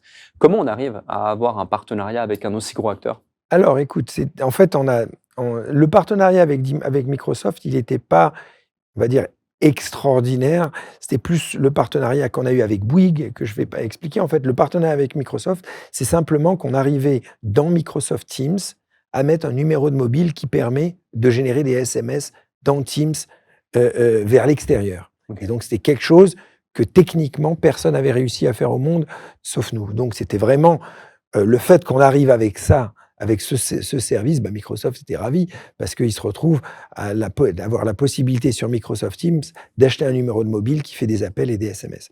Mais le partenariat qui a été hyper intéressant, ça a été avec Bouygues Télécom, où Bouygues Télécom, ils ont pris la solution ONOFF et ont fait la revente de cette solution au même titre que Netflix, Spotify, et cetera. Donc quand tu vas dans les options sur le site internet de Bouygues, tu peux voir que tu peux acheter le numéro on-off un peu moins cher. Mmh. Alors, je vais quand même préciser ce qu'est on-off, parce qu'on parle beaucoup, je parle de on-off, mais les gens, et peut-être ils ne le savent pas. Donc, qu'est-ce que c'est on-off? C'est une application qui permet de gérer un deuxième numéro en un clic, un numéro français, mais même un numéro étranger. Donc, si la personne veut un numéro pro, pas besoin d'avoir une deuxième carte SIM, il télécharge l'application, il se génère le numéro. Et ça, c'est sur la partie B2C. Et la partie B2B, on peut non seulement acheter un numéro, mais on peut le connecter avec tous les CRM, les enregistrements d'appels, les analytics, les systèmes de call forward en cascade, en simultané. Donc, on donne beaucoup d'intelligence autour de ce numéro. Mmh. Donc, c'est des numéros virtuels dans le cloud. Avant qu'on revienne sur la partie partenariat, parce que c'est un vrai sujet pour beaucoup qui nous écoutent, tu as présenté ONOFF. C'est quoi le déclic qui t'a fait créer ONOFF? On n'en a pas parlé Alors de ça. là, c'est plein de choses. Alors là, il y a la version courte et la version longue. Vous voulez? Non, je vais essayer de dire la version un peu plus détaillée parce qu'on a quand même le temps. Déjà, j'avais essayé pendant un certain temps de monter un film aux États-Unis, à Hollywood, un film que j'avais écrit, que j'ai essayé de monter là-bas, et ça avait été difficile. J'allais simplement vendre mon scénario et j'avais pas envie simplement de vendre. Je voulais jouer dedans parce que je faisais de la comédie pendant des années, etc. Et du coup, dans le long métrage, j'étais le cascadeur, la doublure cascade de Channing Tatum, un grand acteur américain, sur un film à 300 millions de dollars qui a été fait par les mecs qui ont créé Matrix. Et dans ce film-là, je me casse la jambe. Donc je me retrouve, opération du genou, lit d'hôpital, je rentre en France, et là j'ai une vraie remise en question parce que je me retrouve proche de la quarantaine, Le sport, je voyais que c'était globalement fini. Le film, je voyais que j'allais galérer pour le monter moi-même. Je m'étais séparé de moi. Donc je me retrouve à 600 kilomètres de Paris, à Lyon, et que c'est quoi, je sais pas si c'est 600 kilomètres, mais bref, à Lyon, opéré. Et là, j'ai une vraie remise en question. Et un des éléments, un des déclics, c'est que j'ai recroisé un pote, pas d'enfance, mais un pote que je connaissais 10-15 ans avant, avec qui je faisais également du roller, et que je recroise, et lui, il s'était lancé dans la tech. Et il a un succès de ouf dans la tech. Et tu sais, quand tu revois quelqu'un que tu n'as pas vu depuis 10 ans, et moi, j'arrive, j'étais dans le creux de la vague, tout le rôle. Moi, j'avais fait la Tour Eiffel et tout ça, mais bon, je me retrouvais sur le lit d'hôpital, j'avais aucun autre projet, pas vraiment d'argent de côté, et je recroise ce pote, et je vois que ce pote, bah, il a revendu déjà une deuxième boîte, il a une énorme maison, etc. C'est pas spécialement la partie financière qui était intéressante, mais j'avais aucune sécurité et je m'occupais en plus financièrement de mes parents. Et donc, c'est plein de choses qui se sont mélangées dans ma tête. Déjà, le fait qu'il fallait que je me réinvente, j'étais sur lit d'hôpital, j'arrivais à la quarantaine, le sport c'était fini, etc. Je vois ce pote qui est dans la tech, je me dis, mais attends, mais qu'est-ce que t'es con. Je me dis, mais attends, mais toi, tu choisis les sports extrêmes. Ok, c'était ma passion, sport extrême, mais tu t'es complètement trompé d'industrie. Tu vois ce que je veux dire? Et donc, c'est tout ça, et également l'envie, j'ai toujours ressenti que j'étais fort businessment parlant. J'étais vraiment un entrepreneur, j'avais tous les réflexes à chaque fois que je rencontrais des entrepreneurs, etc. J'arrivais à parler le même langage, etc. Sauf que personne ne le voyait. Pour les gens, j'étais sportif. Tu vois ce que je veux dire? Et donc, j'avais un peu cette frustration, arrivé à la quarantaine, je me sentais entrepreneur et les gens me voyaient que en tant que sportif. Et les sportifs, parfois, il y a une image un peu... bon, les sportifs sont pas très smart, quoi. Tu vois, genre, quand autour de la table, il y avait des hommes d'affaires, quand ils parlaient business, bon, bah, ils me demandaient pas mon avis, quoi. Tu vois ce que je veux dire? Et donc, j'avais envie de sortir de ma zone de confort et sortir du monde des sports extrêmes pour faire un vrai contre-pied et pour me prouver à moi et prouver au monde que je peux pas devenir entrepreneur dans mon sport. Tu comprends? Devenir entrepreneur là où personne m'attend, dans une autre industrie, etc. Et donc, je me suis dit, sur ce lit d'hôpital, je me suis dit, OK, allez, on change de vie. Donc, le sport, c'est fini, la télé, c'est fini, le film, il est de côté. Il faut que j'écrive une formule magique qui permet de structurer mon idée. Et donc, je me suis dit, avant de savoir dans quelle industrie je me lance et ce que je vais faire, je vais écrire cette formule magique. Et dans le premier point, je me suis dit, plus grande industrie au monde. Et là, c'est pour ça que j'ai choisi Télécom. Mais au moins, tu vois, tous les milliardaires... Tout le monde a un téléphone. Voilà. Deuxième point, il faut ubériser cette industrie. Et là, je m'en suis rendu compte. Ce qui m'a aussi ouvert les yeux là-dessus, c'est que j'étais très, très BlackBerry pendant très longtemps. Et donc, j'ai pas eu les premiers iPhones, etc. Et j'ai eu un iPhone tard. Et je venais d'avoir le premier iPhone pour moi quelques mois avant. Et donc, ça a été pour moi une ouverture incroyable d'un nouveau monde, les applications, etc. Et donc là, je me suis dit, waouh, l'expérience utilisateur est roi. Avec les applications, c'est clair, ça change. Inventer quelque chose qui n'existe pas. Non, je veux dire... L'industrie. L'industrie, la plus grande industrie au monde, ubériser cette industrie. Oui, voilà, le deuxième point, c'était ubériser l'industrie. Pourquoi ubériser l'industrie? Parce que je voyais par exemple que Uber était le plus grand réseau de taxis au monde, mais ils n'ont pas acheté la licence de taxi. Airbnb était le plus grand réseau d'hôtels au monde, mais ils n'ont pas acheté les murs. Donc je me suis dit, il faut que j'arrive à ubériser cette industrie. Et le troisième point, c'est l'expérience utilisateur et roi. Le quatrième point, c'est être propriétaire de sa marque. Et ça, je l'ai appris parce que quand j'avais les licences Tony Parker, j'ai perdu la licence Tony Parker, et donc j'ai eu un trou dans mon chiffre d'affaires. Donc je me dis, je ne peux rien créer de grand avec la marque des autres. Il faut que je sois propriétaire de ma marque. Le cinquième point, c'est aussi les gammes de papeterie qui me l'ont appris. Je me suis dit, il faut que je vende le même produit dans tous les pays. Parce que quand j'avais l'image de Tony Parker, ça se vendait bien en France, mais en Australie ou au Japon, il fallait trouver le Tony Parker japonais. Donc je me dis, il faut que je fabrique une marque qui est la même dans tous les pays. Le sixième point, c'est la distribution. Pareil, c'est les gammes de papeterie qui m'ont appris ça. Pourquoi? Parce que je me suis rendu compte que même quand j'avais les meilleurs agendas du monde, si Carrefour ou Leclerc ne me les prenaient pas, ben personne n'allait les voir. Donc même si tu as le meilleur produit de la planète, si tu n'as pas un réseau de distribution, ça ne marche pas. Et donc là, je me suis dit, les applications mobiles, ça marche bien, puisque tout de suite, tu distribues dans le monde entier et tu donnes une commission Apple ou Google, mais tout de suite, tu distribues. Le 7e point, clairement un produit digital. Parce que quand j'avais le magasin de rollers, bah, si je voulais avoir plus de ventes, bah, il fallait plus de stock, plus de place. Et le 8e point, il faut inventer quelque chose qui n'existe pas. Tu vois. Donc j'ai marqué ces 8 points et c'est comme ça que j'ai eu l'idée d'OnOff, c'est-à-dire que je me dis, OK, là au moins ton idée va être structurée, télécom, qu'est-ce que tu peux inventer? Des numéros dans le cloud, et j'ai imaginé ça. Cette liste de 8 points, elle paraît anodine entre guillemets lorsque tu l'évoques, mais finalement c'est une masterclass hein, pour toutes celles et ceux qui nous écoutent. C'est vraiment comment créer une boîte qui a le potentiel de rayonner dans le monde entier. En fait, ce qui m'a aussi fait penser à ça, c'est que, si tu veux, j'ai consacré une grande partie de ma vie au sport extrême, et les sports extrêmes, c'est pas le foot ou le tennis. Et donc finalement, je travaillais autant qu'un footballeur ou qu'un tennisman, mais j'avais beaucoup moins d'avantages financiers, médiatiques, sponsoring, etc. Et même en termes de risque. Et après, ça c'est encore un autre sujet, mais donc ce que je veux dire, c'est que je me suis dit, si je choisis une industrie, autant choisir une industrie qui est la plus grande au monde, puisque le nombre d'heures et d'années de travail va être le même que j'ai le petit magasin du coin, ou que je crée une multinationale dans les télécoms. Donc, et ça, les gens n'y pensent pas, parce que souvent, les gens qui créent une boîte, ils créent une boîte dans un univers qu'ils connaissent. Ben, moi, j'ai préféré aller dans un truc que je connais pas du tout, mais au moins, j'ai pas reproduit la même erreur, en quelque sorte, des sports extrêmes. Là, j'ai été dans une industrie mondiale gigantesque. Complètement. Et tu parlais juste des sports extrêmes. Je suis assez curieux de savoir l'impact que ça a eu. Parce que là, tu disais blessure de la jambe, tu t'es cassé bras, etc. et tout. Est-ce qu'aujourd'hui, genre, c'est un truc. Est-ce que tu sens les séquelles ou est-ce que tu te dis, franchement, non. J'ai quelques séquelles, mais qui sont vraiment des erreurs médicales.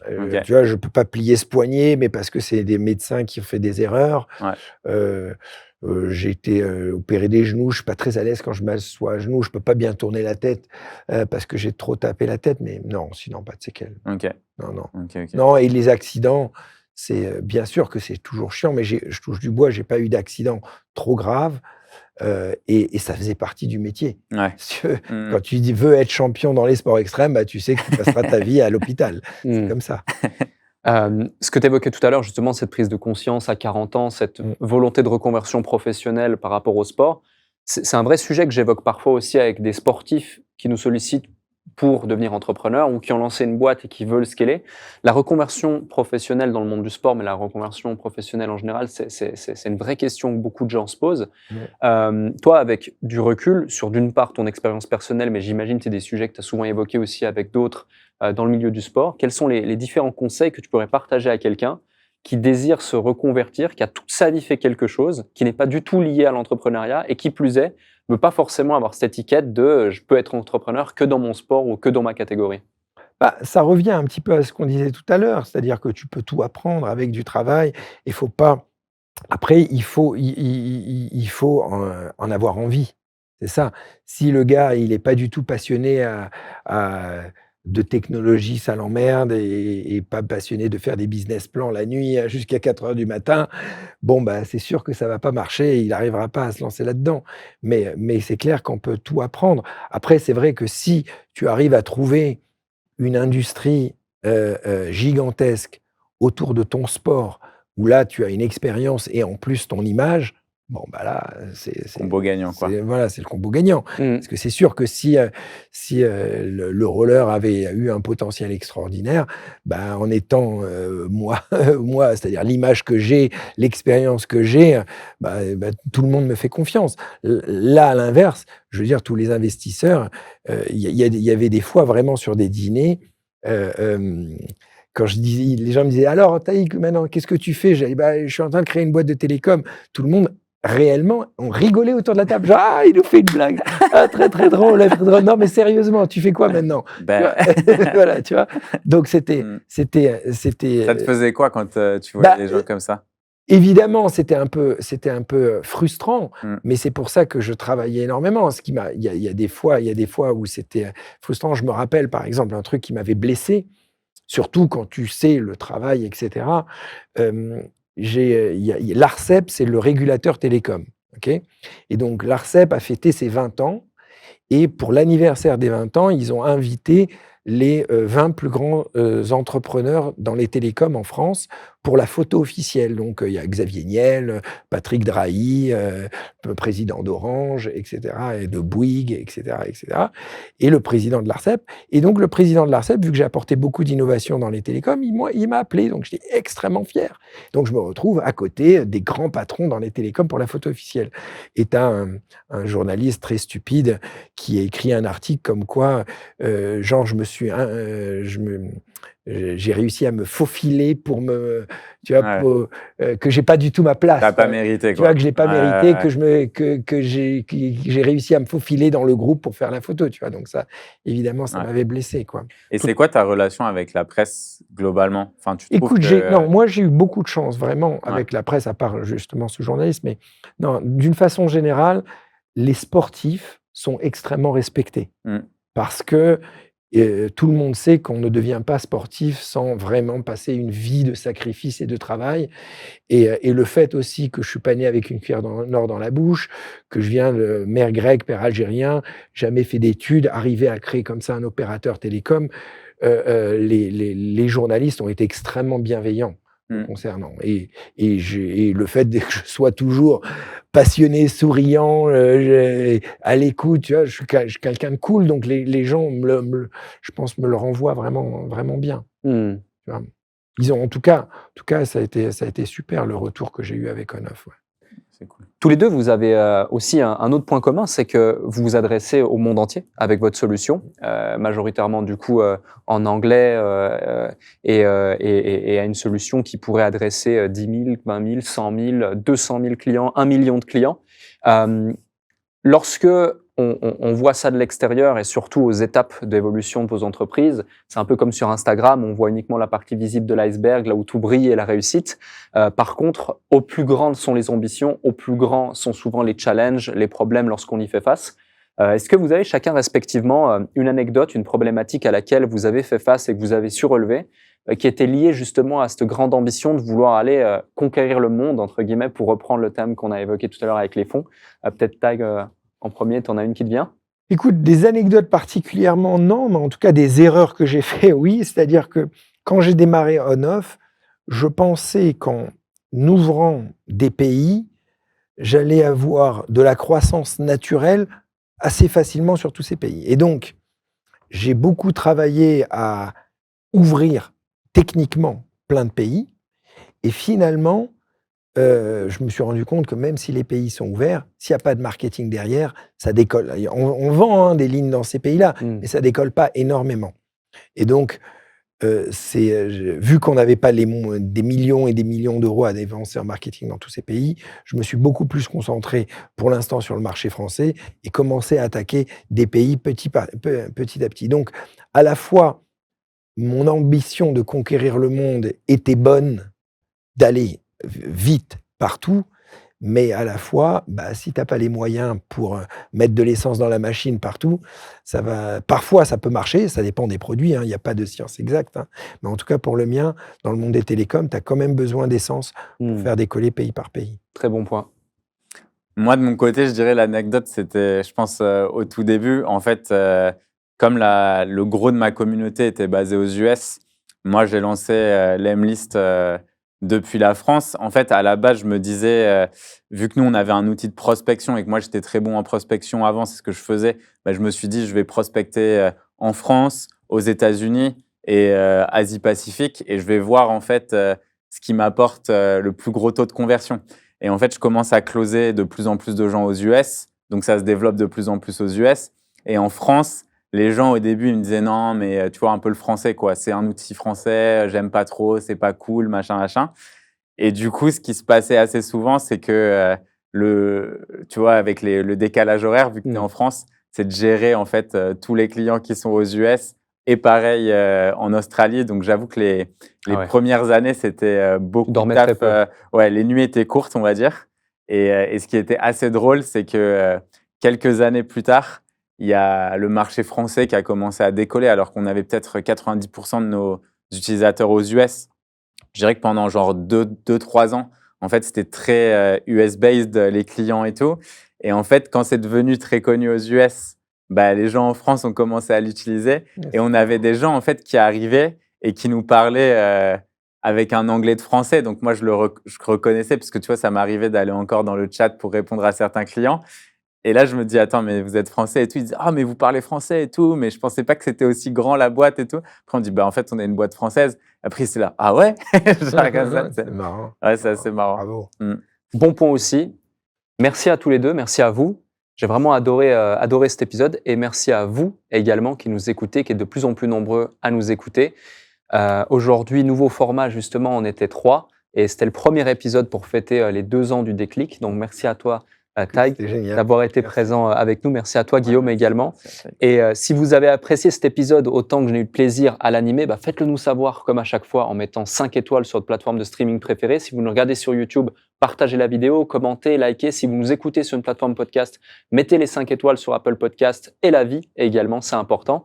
Taïg, j'ai ma dernière question à te poser, que je pose à chacun de nos invités. Okay. Est-ce que tu peux, s'il te plaît, nous partager le déclic qui a fait toute la différence dans ta vie ou dans ta carrière, qui a littéralement peut-être créé, je dirais, une transformation identitaire que tu n'as pas partagée encore dans cet échange, que peut-être tu n'as jamais partagé, je ne sais pas. J'ai déjà partagé, mais ça fait longtemps que j'en ai pas parlé. En tout cas, j'ai eu un déclic. Magnifique. Bah, tu as carte blanche pour le mot de la fin. Je vais vous le dire.